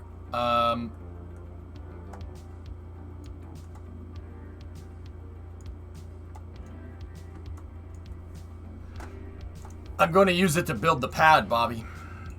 I didn't think I was around back then. What was Super Collins originally? Super Collins was my idea to take the external tank and the boosters. Okay, And keep in mind, someone, this was from like 4 or 5 years ago. I didn't know nearly as much as I know now.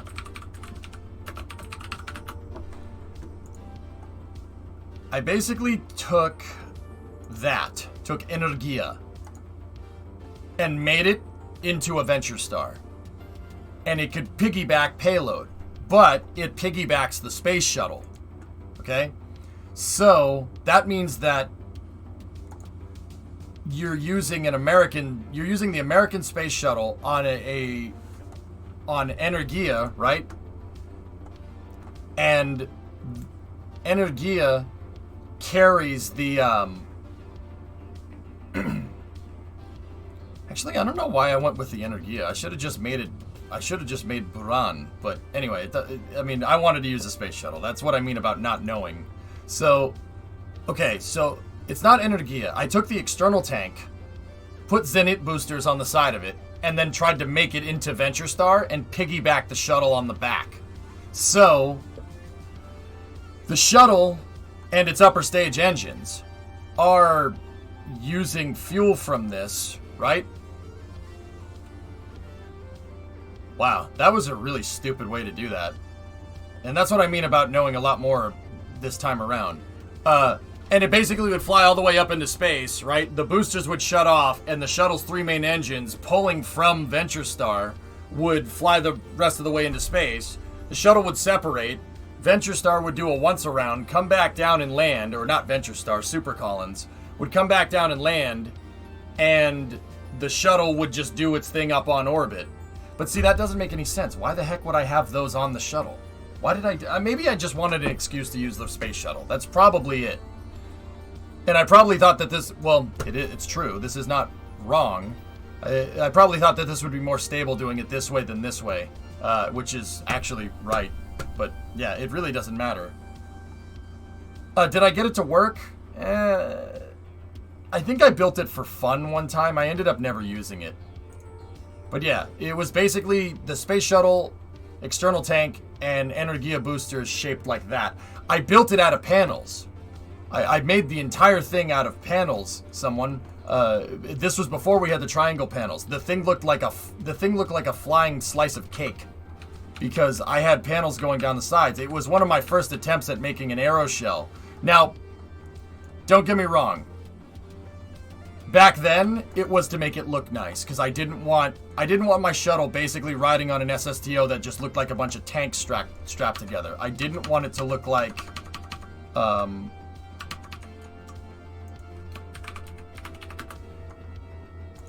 I didn't want it to look like this. So I put an aeroshell on it, but once again, I did it because I wanted it to look nice.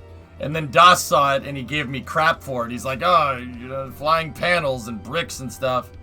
And I made the thing take off horizontally from the runway and then turn upright and go up into space. Yeah, it was horizontal takeoff with rocket engines, which is just...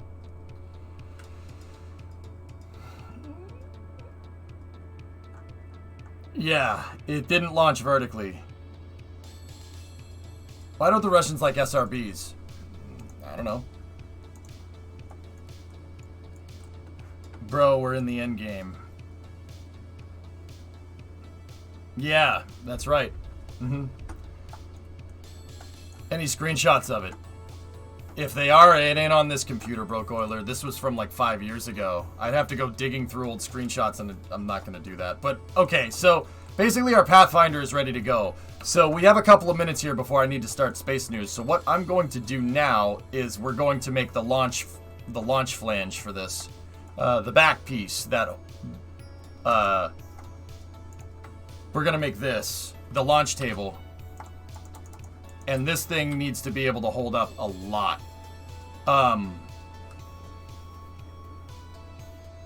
Yeah. We have to make this... I have to make this thing about as strong as I can. Because this thing is going to weigh... This thing fully fueled with payload is going to be... Oh, wow. It's going to be pushing 1,000 tons. Oh, jeez. I have to make something that's going to hold up 1,000 tons. The RCS at the back is not in symmetry. Oh. There you go. I think, yeah, 1300 sounds right, Core. Yeah.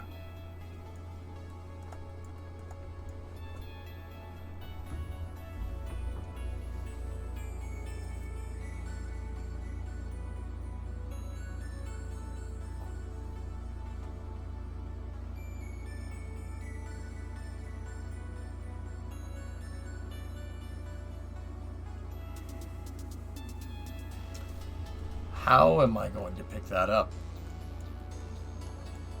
Or not. Sorry, I was thinking out loud. I was going to say, I need to rate that thing for like, if the SSTO is 1300 full, this launch stand needs to be rated for 1500 tons. Yeah, I don't think we're ever going to exceed 1500. Dude, this thing needs to, wow. Okay. Yeah. Holy balls. You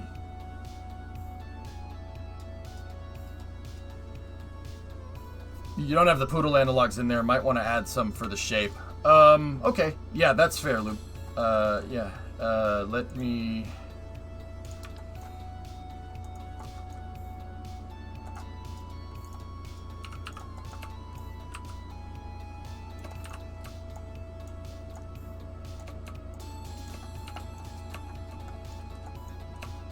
This is why I suggested corner supports to spread the load. Thank you. More supports will help keep it up better. It's a revelation and a half there, Court. No, I'm just kidding. I'm just messing with you, dude. Yeah, no. This is going to need to... I mean, I have corner support, and this is what I told you when you suggested it. I have corner supports that are auto-strutting, but we might need more physical connections.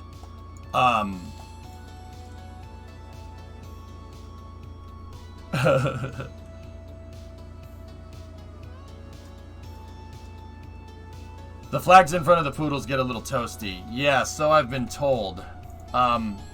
It looks like the poodle's thrust transform is...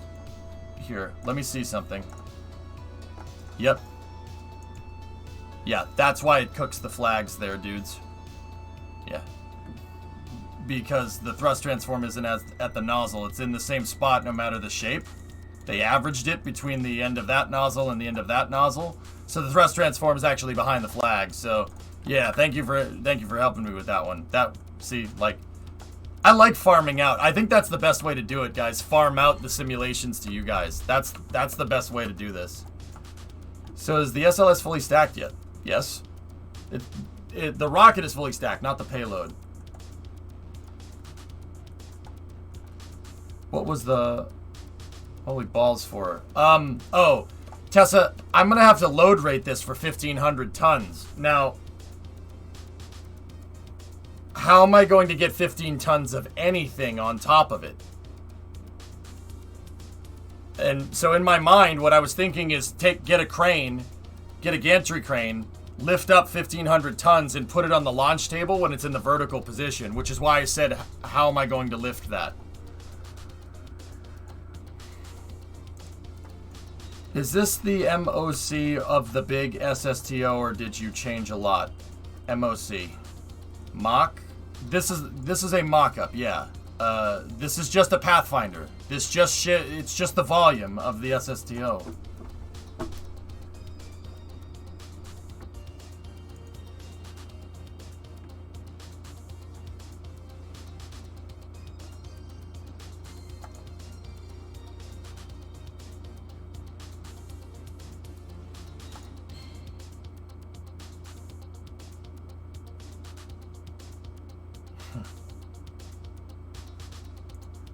Interesting, Forge. Would you ever do something silly like trying to fly community designs? No. I would get bogged down in community designs, human, and that's all I would do for like 6 months straight on the stream. I'm not doing that. Alright, well, let's make the launch pillar and we'll go from there.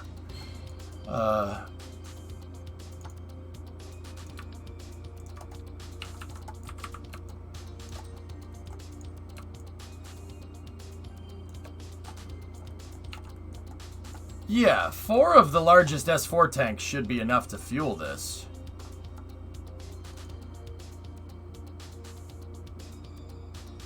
Actually, how am I going to load simulate it? We could have we could reconfigure the Pathfinder later to have a fuel tank, to have all the correct fuel tanks and just a mass simulator back here for the engines. And the test article would be more expensive, but then we could just fuel it up. We could tank and detank to make sure that we're hitting the right load. Yeah, that'll be fine.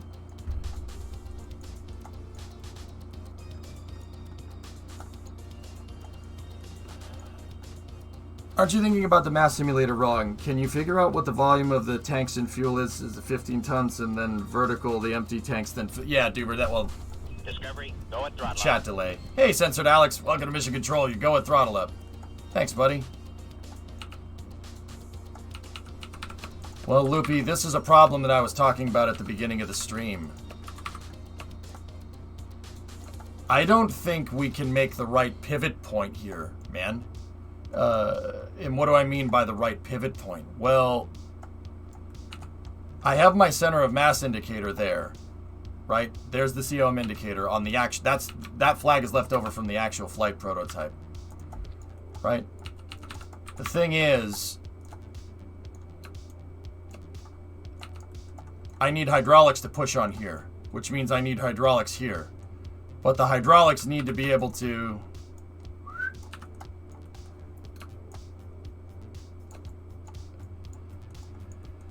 Oh man, that's one hell of a distance.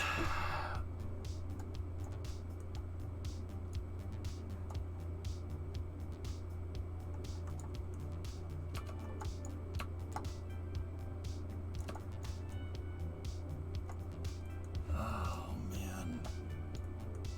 Wow, this is...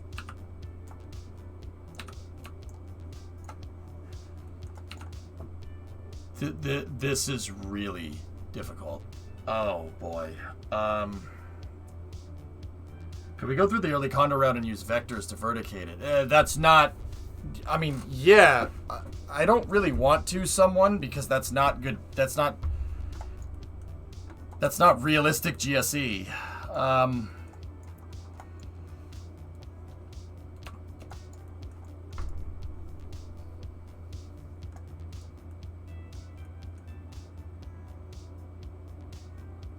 If your lifter is a big I, can't you use a counterbalance shift? Well, yeah, guys, the launch table.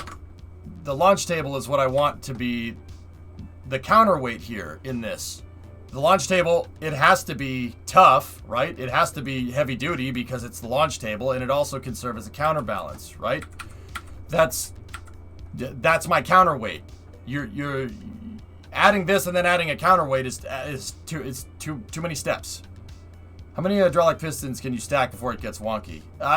Hellfish, honestly, the hydraulic pistons are not what I'm worried about, if you really want to know. I've stacked 8 of them on top of each other to be able to move Condor's pad, and it worked just fine. Let me show you what I've done in the past. What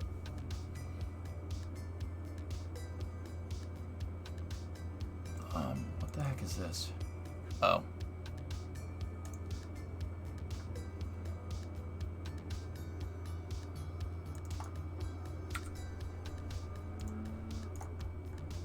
Yeah, see, this... I've done this before, that's fine. I'm not sure if the robotic hinges can hold this. Yeah, someone... I don't know.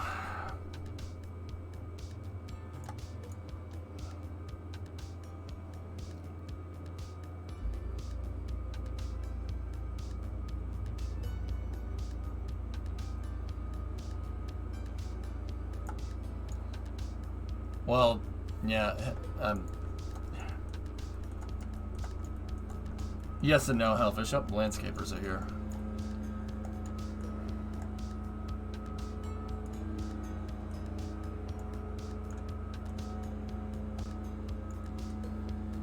Oh, man.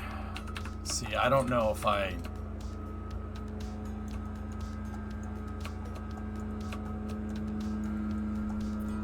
Can we try with robotic hinges before we dismiss? Who dismissed anything, King? The only person dismissing things is you. Yeah, that's what I was gonna try. And then if the robotics don't work, we'll have to switch to something else. But man, that's gonna be a lot of robotics. Is it leaf blower day again? Guess so. I don't know what they could possibly be landscaping out there. It's the middle of summer, but whatever. It's not like leaves are falling or anything.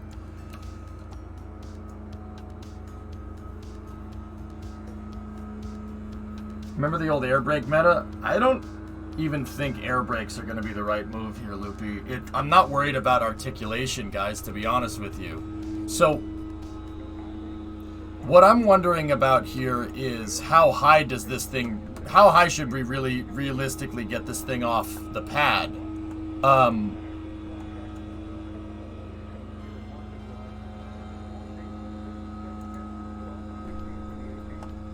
Here, excuse me while I just play this annoying thing for you. This is fine. We're gonna use a leaf blower in the middle of summer when there's no leaves.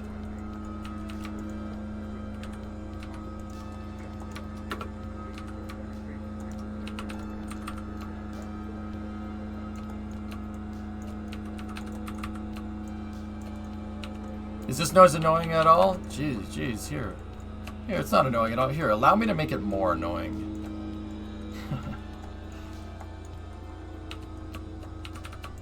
Caveman, I wasn't... Caveman, I'll be honest. I've worked on a landscaping crew, dude. I know what they're doing. I wasn't looking for an explanation, if you catch my drift, man. I wasn't really looking for an explanation. I did that in high school, man. I worked on a landscaping crew.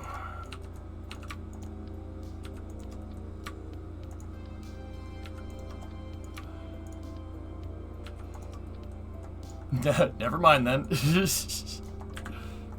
Alright, so here. What I'm going to do, guys, is we're going to save this.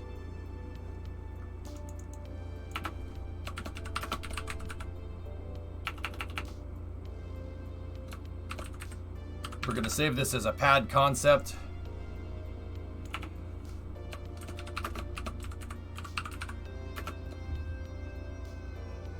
Here, like that. And I'm going to reroute to this piece right here. The reason why I did this way is so we can see, I can rotate this and we can figure out exactly what we need here. So...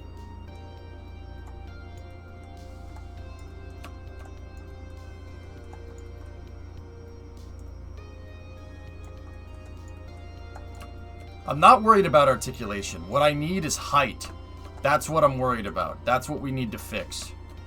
So, I need to obviously get this height above here. That needs to be like right there. Because I don't want the body flaps hitting the pad, because the pad will be here. It'll basically be a bigger version of the other launch pad. So, how do you get multiple engines when there's only one single mounting spot? Passing on the engine plates, right click on them and hit attachment nodes. And you can switch them around. My motor's broken. Dusty Hill passed away. Oh, sorry, man.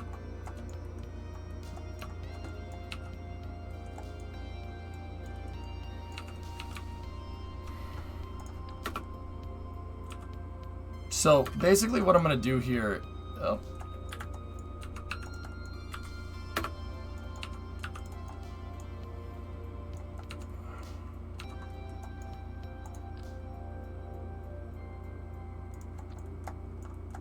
Is kind of do an outline here. I'm using just these pieces to kind of plot points and where stuff needs to be.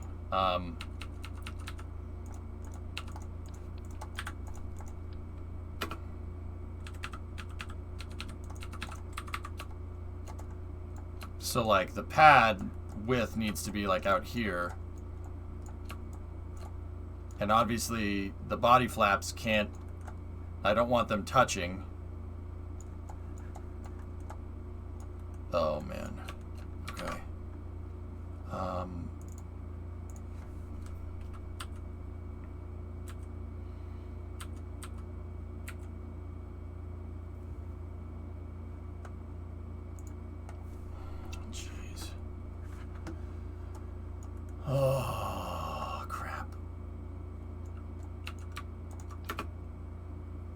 I'm just gonna keep using these corner pieces here. Man, this is gonna be hard. But once again, this is why we play mission mode. This is why we do this. We don't do it because it's easy, that's for sure. So the pad's gonna have to go to like out here somewhere.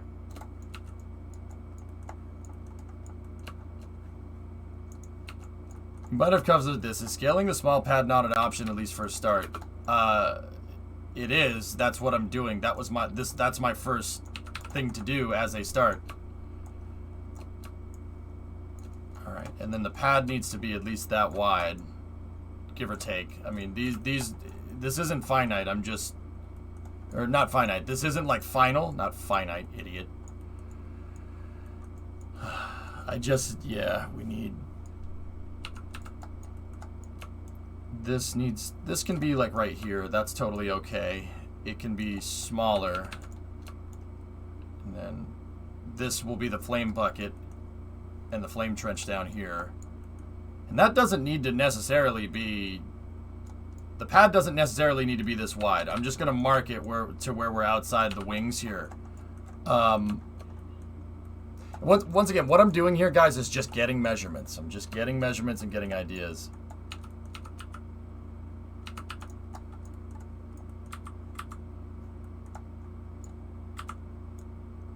I'm not copying the new file, Endo. I'm glad you didn't spend the 10K to launch it from the clamps. Yeah.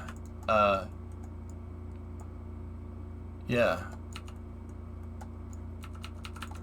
Yeah, me too. I don't really want that fairing pressing directly into the ground, though, because the fairings don't have high collision tolerance, if I'm remembering right. It's only 9. I need something down here that this thing is going to oh man, this thing's got to be so strong. How much closer can you get it to the pedestal? Loopy, we could go this way with it.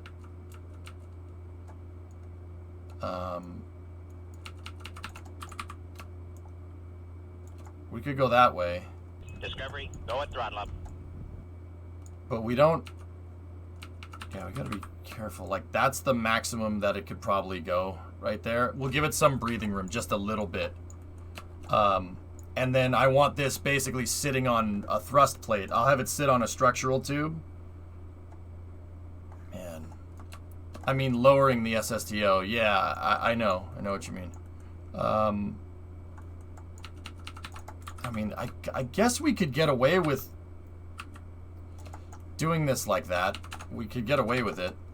Just using single Mark IIIs. Like, it doesn't have to be... Loopy, I was trying to think this thing might have to be like 2 Mark III fuselages tall. Like, remember when I made the shuttle pad? When I was going to make the shuttle pad a little while back? Hey, Jim! 73-month resub. You're starting to feel old. Yeah. Yeah. Anyone else having problems when the front gears are... Go right here and make sure deploy shielded is enabled. Arc. Yeah, I misclicked on that yesterday. Easy fix.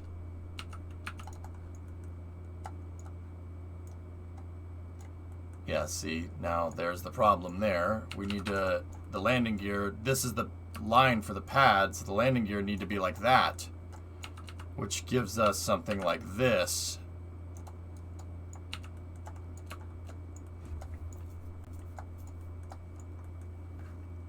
I don't know if I have a Mark III monoprop tank.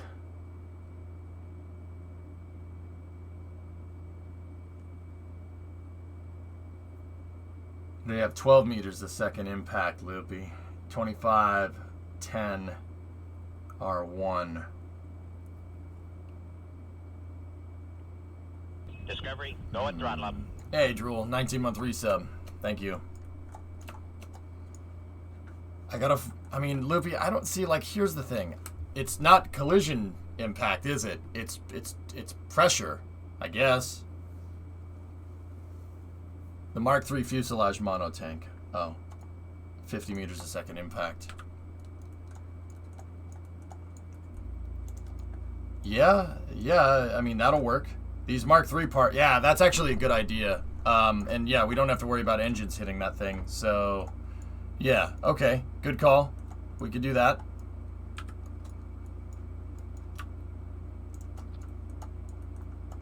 Actually, hold on a second. Let me disconnect this here.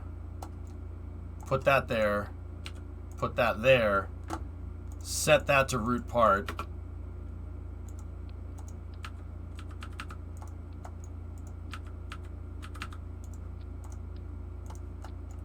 Actually, no, we don't even need to.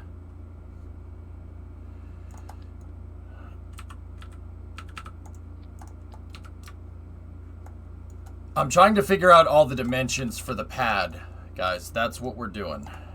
We're getting all the dimensions figured out. So this needs to go down here like this, and that needs to be pushing up against the ground like that. And then we got to move the entire hinge mechanism in place in such a way that the two spurbing bearings are in direct line with the panometric fan. That basically needs to be colliding into it, and it's going to sit on that thing. That's the seat for the entire pad. And we will, Core, if you're still here, we will add supplementary supports. We have to. I really don't have a choice there. And then this piece can go here for our pad dimensions of like where it's going to be. Yeah, let's... I'm always here. Okay, it's 4 o'clock, dudes. We're going to have to jump into Space News here in a second. I know. Gonna have to. Okay.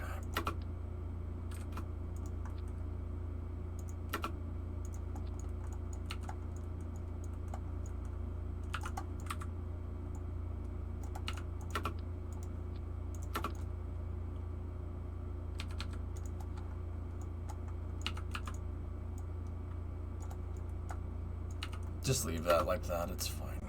It's just marker pieces.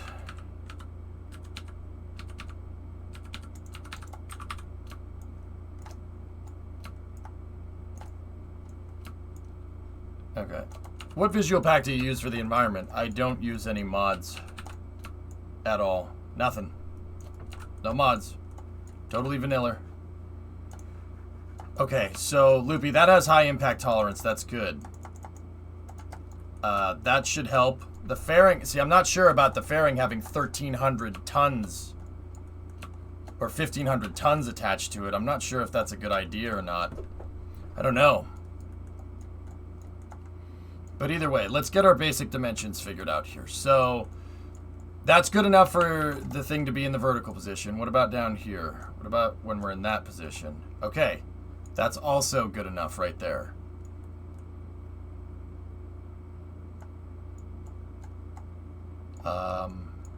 I think we got a good relationship here. Yep, and these are going to be compressed for sure, so... We also need to make the vehicle that's going to load this. This SSTO has a high enough ground clearance that I could get a vehicle underneath it and pick it up like an SPMT. And we're going to have to because the front gear is... We're going to have to because the front landing gear, the thing tilts down like this. So I need to get something that drives underneath it, picks the thing up, and then moves it around. I need to be able to basically shim it and make it horizontal. Looks to be about 2 Mark IIIs high. All right, let's take a look. Let me measure.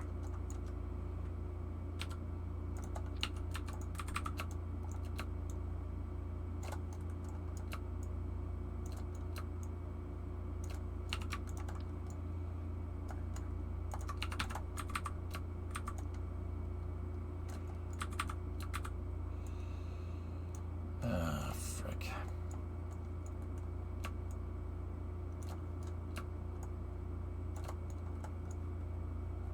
I've never made a pad like that before. I don't know if it's going to work. And when I say I don't know what's going to work, if it's going to work, I actually mean that I don't know. I don't know if that'll do it. But that's the height that we're looking for. And that'll make it so the ramp doesn't have to be as tall. But yeah, once again, this could basically be just a bigger version. But see, once again, I'm wondering about making a double-tiered pad like that. I've never made a hierarchically, I've never made a pad that does something like this. I don't know how we would set that up. What about having a normal pad deck on upright Mark III stilts? Core actually suggested doing something like that too, Loopy. I'm not...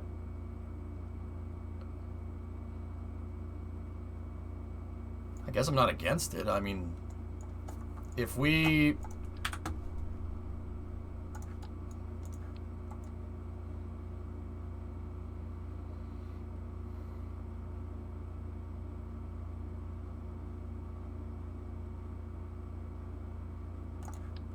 Hang on. Can I just check something on a side note here? The Mark III liquid fuel fuselage is 17,000, right? So we're at 164,554.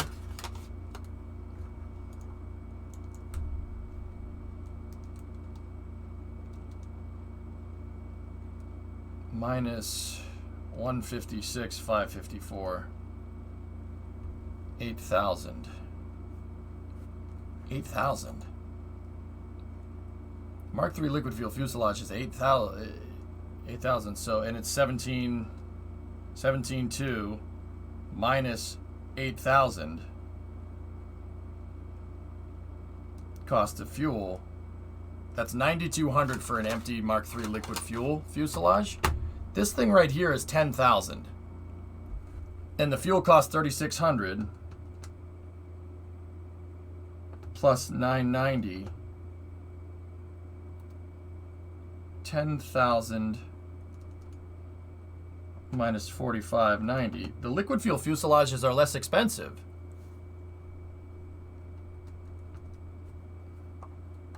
They're like way less expensive.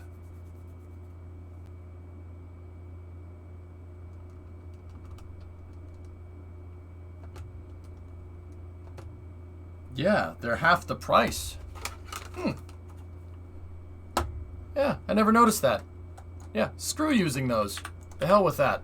We should use these. They have the same impact tolerance, right? It's the same piece, it's just what the fuel is inside, and this one has stripes on it.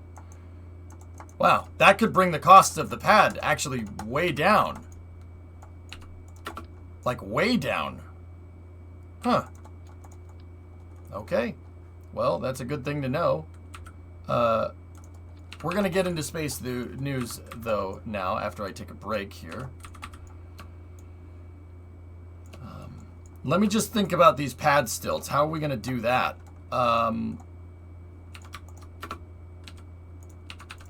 So how I have this set up is that we're radially attached here.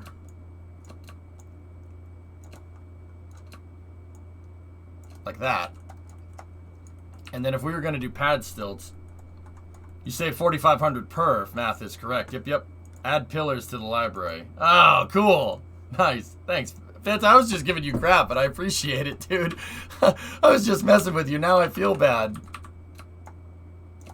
Yeah, that's actually good news. We can significantly bring the costs of the pad down almost in half.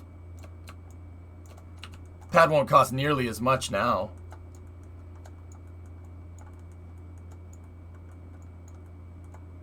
Now, if we were going to stilt this, how would we do that? Yeah, Loopy.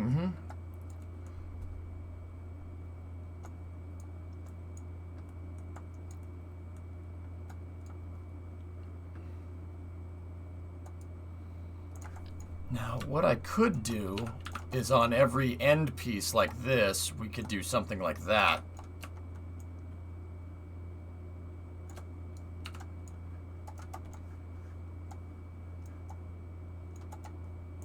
And I could get rid of those.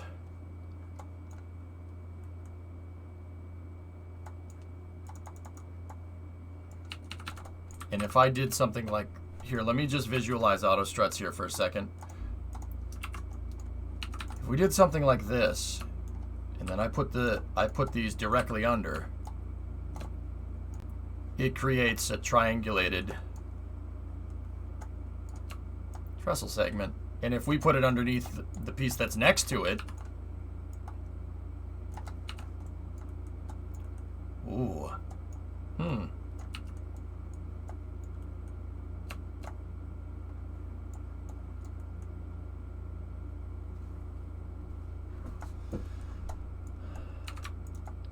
And if I did it every other piece, and we did the same thing...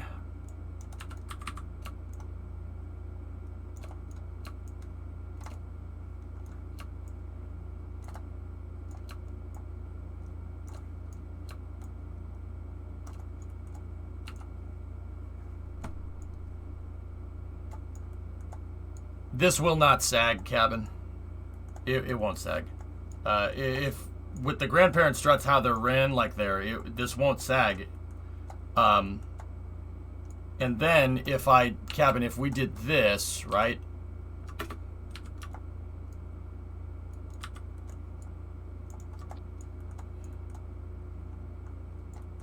Yeah, the auto struts for the most part make a trestle for you. All we would have to do is run regular struts like what I already do between here and here. So I use regular struts to bridge these connections together. At the very minimum, on the first set of tanks from the center. Yeah, but see, yeah. See this? This is, see, that's gonna be really strong. Like really strong. They look like the plaid look. They've gone to plaid.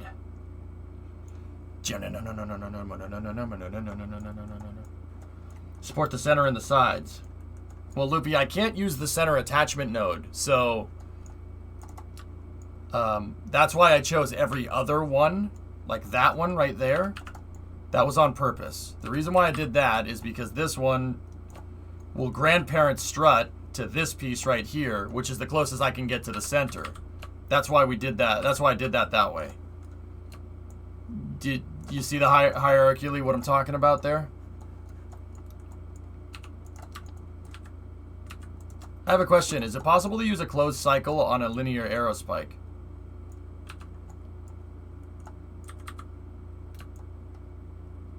Yeah, you could. It would make it very, very, very complicated, but yeah, you could do that.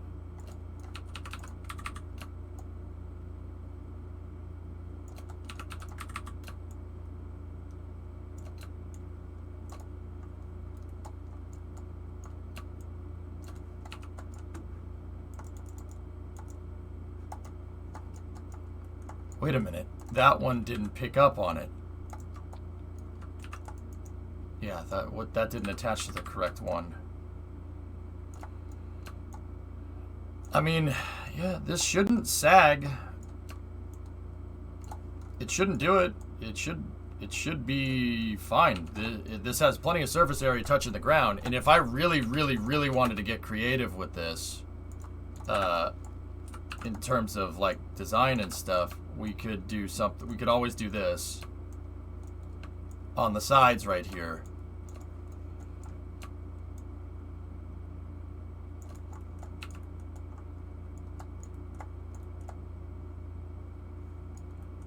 Is it bounce proof? All of these parts, Wookiee, have the same impact tolerance. All the Mark IIIs have 50 meters a second impact tolerance. So yes, it will be. We could test it if you want. I mean, it's going to cause explosions, but we could test it. So yeah, this is actually coming along a lot better than I thought. I don't necessarily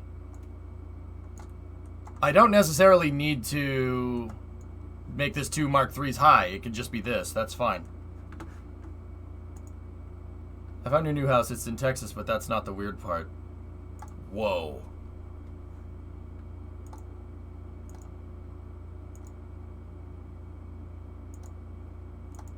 What the frick?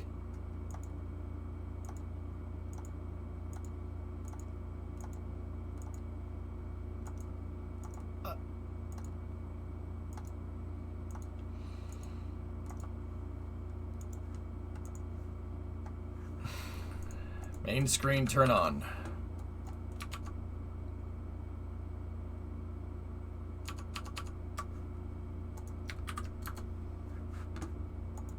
Yeah.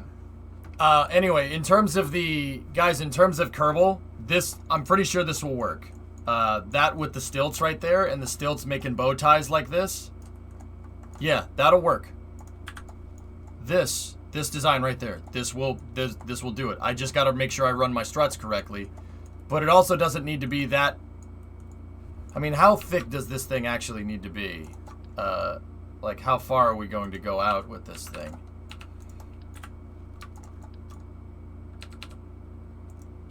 Let me just see what my maximum kind of radius is here.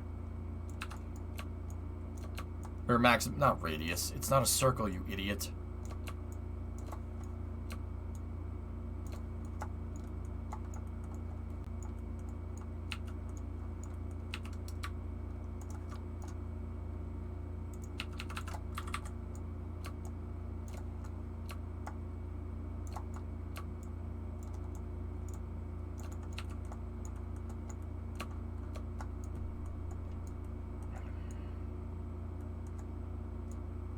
Yeah, I need, because the crane needs to be able to,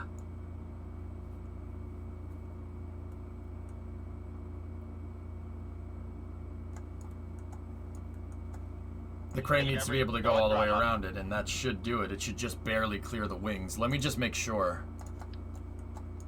Also, I'm going to turn off Visualize Auto Struts.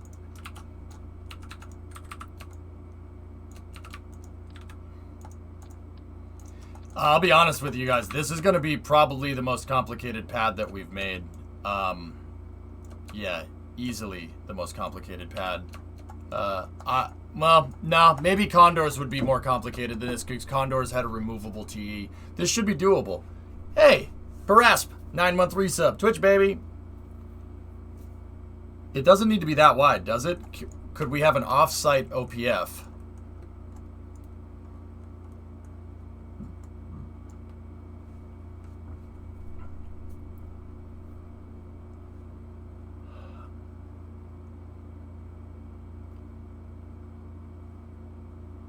I mean, Loopy, when I just went and took SN10 off of there, if it's one thing that I noticed, leaving that thing sitting on the pad it does drift the hinges. That really does, it really doesn't like that. So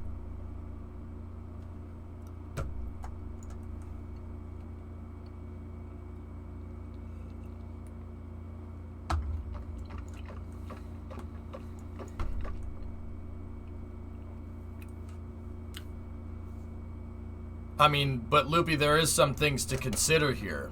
The things to consider is, the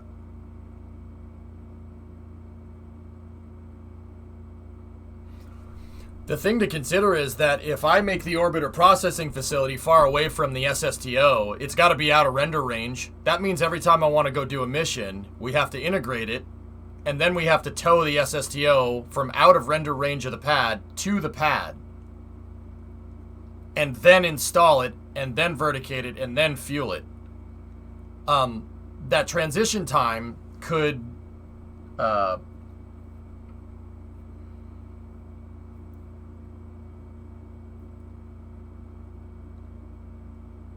the SSDO go up and down the KSC perimeter? We'd have to use the runway. I'd have to use the runway. That's the least steep ramp core.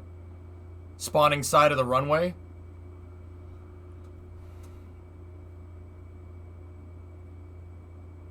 We might make up the time that we lose in frame rate.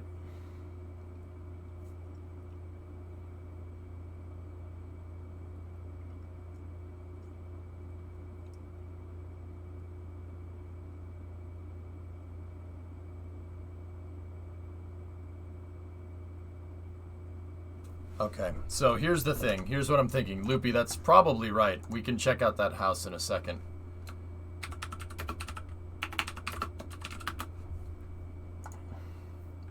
So the ramp that we need here, right? That's the ramp that we'd have to use. All of these other ramps I don't think would be able to get up. Meaning that anytime I want to get the SSDO to the pad, we have to tow it down the runway over here to the pad, which will probably end up being right here.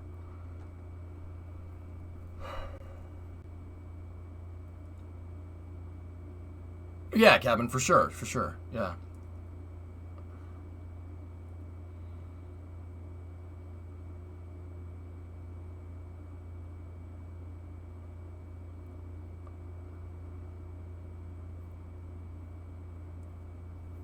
Yeah, Shy, I wasn't... okay.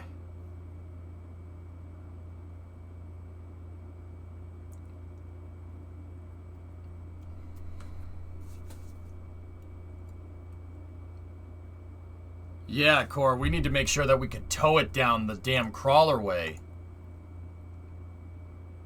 Holy frick, this is getting real complicated really fast.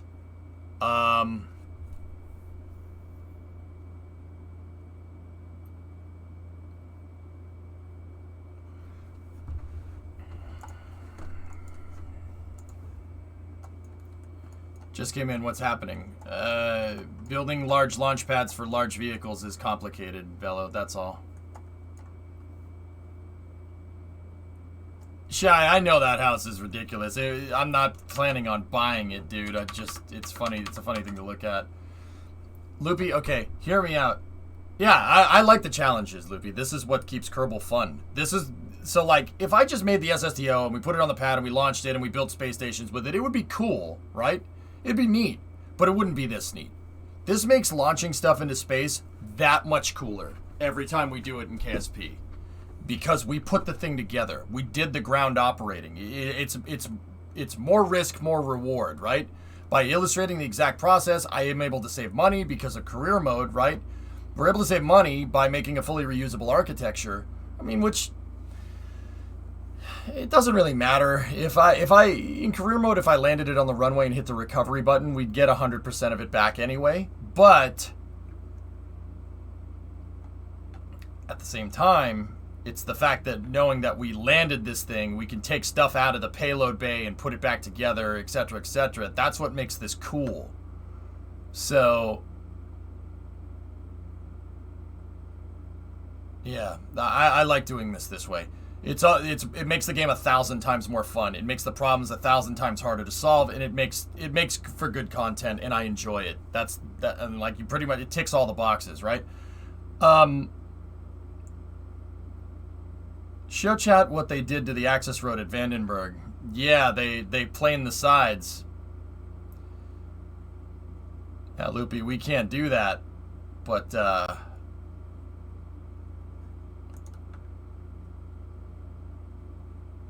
I'll be honest with you, I'm debating figuring out if it's feasible just gizmo the entire launch complex right here. That ground is pretty flat. It's pretty dang flat. About as flat as you can get for stuff that's not on the plates here, right? I don't really want to put anything up here because I don't think we could even tow the big SSTO down the crawlerway because the crawlerway has those humps in it. Yeah, I honestly think that moving the pad out here is the better solution. And Loopy, if we do that, that means I don't have to do it. I don't have to pull the thing up onto the plates. We don't have to move it over here. We don't have to worry about the plates moving independently of the terrain. Now, the ground isn't completely flat. It's pretty flat right there. I don't have any mods, Git Push. I just play by a hardcore rule set. Yeah, I think, I know the terrain starts going downhill over here. You can see the discoloration right there, but see how it's a different shade of green? Right here and right here. This terrain is pretty damn flat. We could put LC2 right here. But, once again, I'd have to either A, figure out a way to move it off of the plate and move it over into position, or B, just spawn the thing out there. And then, if that's the case, I can put the OPFs like down here. We could put them due south of KSC, back it out. We could put it due south of KSC, and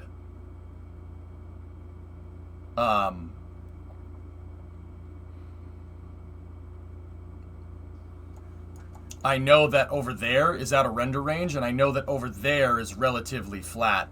If I keep it out of Complex 2... Complex 2 was over here, Loopy. That was where I launched my Thumper sounding rockets from. way back in the day. That was at the beginning of mission mode. This would be technically Complex 3. It would be Complex 3, and it would be right here. I could put it right there, and then we could make it so the SSDOs are over there, and every time I need a... Well, see, like, okay, so what's the plan now? Every time I have payload, I just drive it all the way over there? Found the picture. Yeah, that's a great picture, Lube. Alright, gets the idea of having the big SSDO launch complex being to the top of the runway near the anomaly. Over there? I don't know if that's out of render range, Nuclear.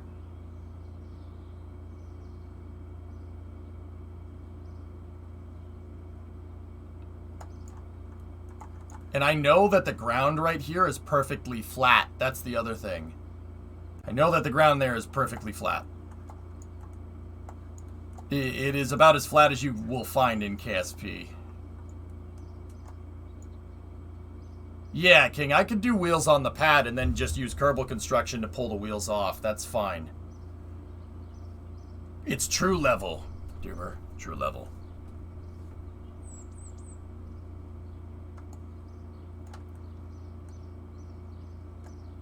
Yeah. Yeah. That would make it so I don't have to tow this thing up onto the KSC proper and stuff. But then again, we would land on the runway and I would need to tow it off anyway. Ah, man, if I could just put another runway over there, that would fix all these problems. I know there's a mod for it. I know you can do that. I absolutely would. I would just put another runway over here. I would put another runway over here and then a blank one of these to put the pad down on. Is this area out of render range? Yeah, render range stops right around here. That's 2.4 kilometers from the pad. Keep in mind, it's kind of a circle, but yeah, we could put the OPFs out here. I know it's out of render range, and I could store them. I could store the vehicles out there when we're not using them. And we could make a hangar for them out there, and I would need to make sure it's out of render range of that as well, of my museum. The arch... The anomaly is not out of render range of the runway or the pad. It's 2 kilometers. Actually, it might be. No, it's not. See right here where the green kind of becomes lighter? That's the render range, give or take. But towing it off is easy. The problem was navigating the rest of the Space Center. Yeah, that's true. Yeah, and if it lands at runway 27, we can just get the truck out. The truck whatever truck I use to tow it to the pad, right? I can just park at the end of the runway and then we could pick it up, tow it out there, bring it back. And the cool thing about this is that if I set this as debris, I could put the other SSDO's pad out here if we really want to. The other solution is the nuclear option. Make a whole new launch complex over here, and then just use this runway for takeoff and landing. I could put the launch pad out here, and then we could have the OPF over there. And just tow it back and forth. Don't even use KSC. Only use KSC for payloads. Or we could use the desert as well. That's the other option. The other option is the desert. The desert has a runway.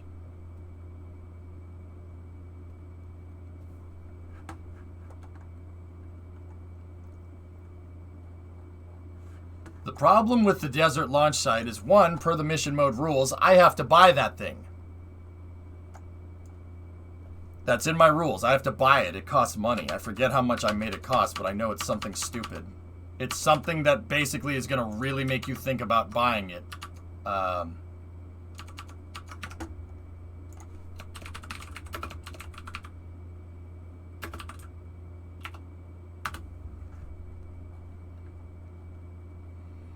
The desert runway and launch complex is $2 million.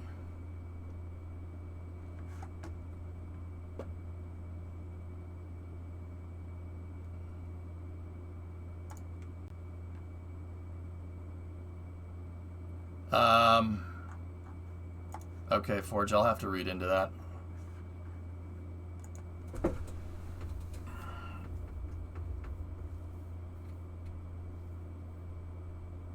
The desert launch site on the plane of Midmas? No, it's on Kerbin, Sea Dragon. I just showed you it in game.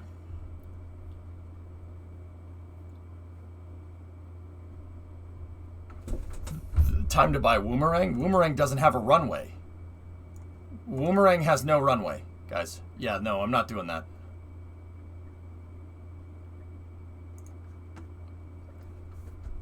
The desert does have a runway, but the thing about the desert runway is that it's short. It's not as long as KSC's runway.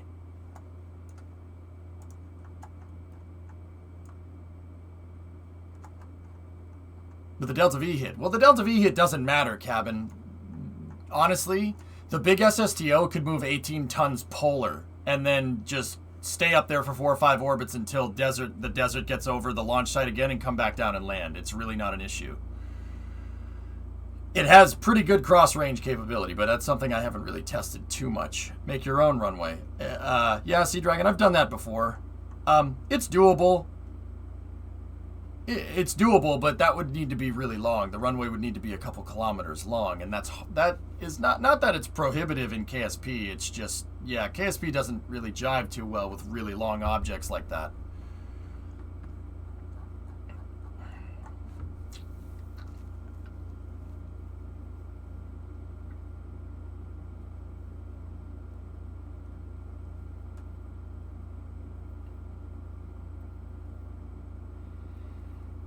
People familiar with the matter and such. Hey guys, we haven't even started space news yet. There's no need getting heated too much.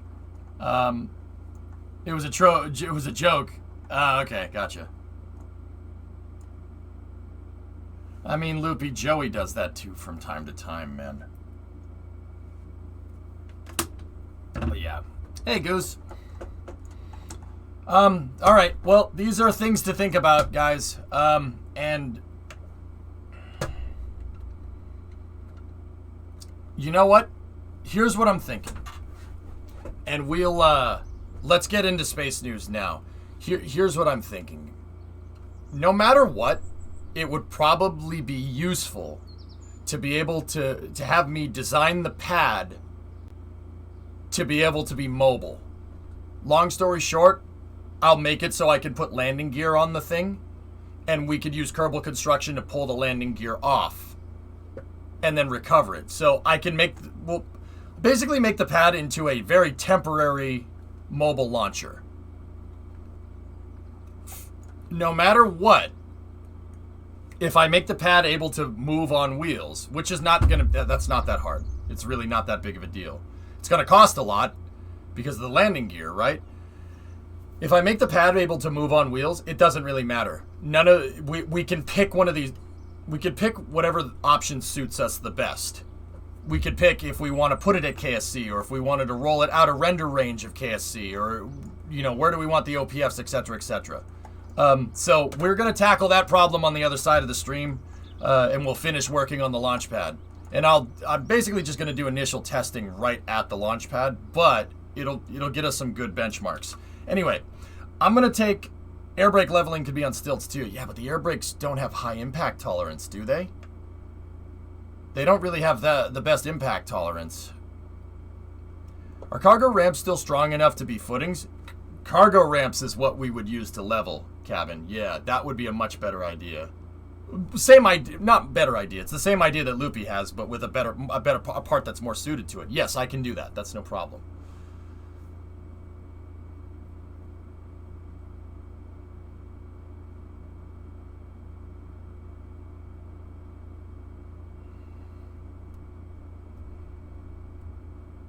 Anyway. No, they wouldn't be as good as the ramp. But anyway, once again, we can discuss all this on the other side. I'm going to try to at least get a working prototype of that launch pad done today. And then no matter what, I can do baseline tests with prototype 3. Like, we could do a static fire. We could do load tests with 4, the mass simulator, and go from there. Anyway. Fellas, I am going to take a quick 10-minute break. We're a little bit behind schedule, so this break's gonna be quick. I'm gonna go shovel food into my gullet here. I really like the new KSP suit selection. It is pretty cool. The new suits are nice, Forlorn. Anyway, I will be back momentarily. Yeah, don't go anywhere. We got plenty of space news. There's plenty of stuff to talk about there, always. And we still have plenty of Kerbal stuff we gotta discuss the Kerbal poll, and we'll discuss more with the launch pad. So, I'll be back in about 10:15. and then we'll start space news.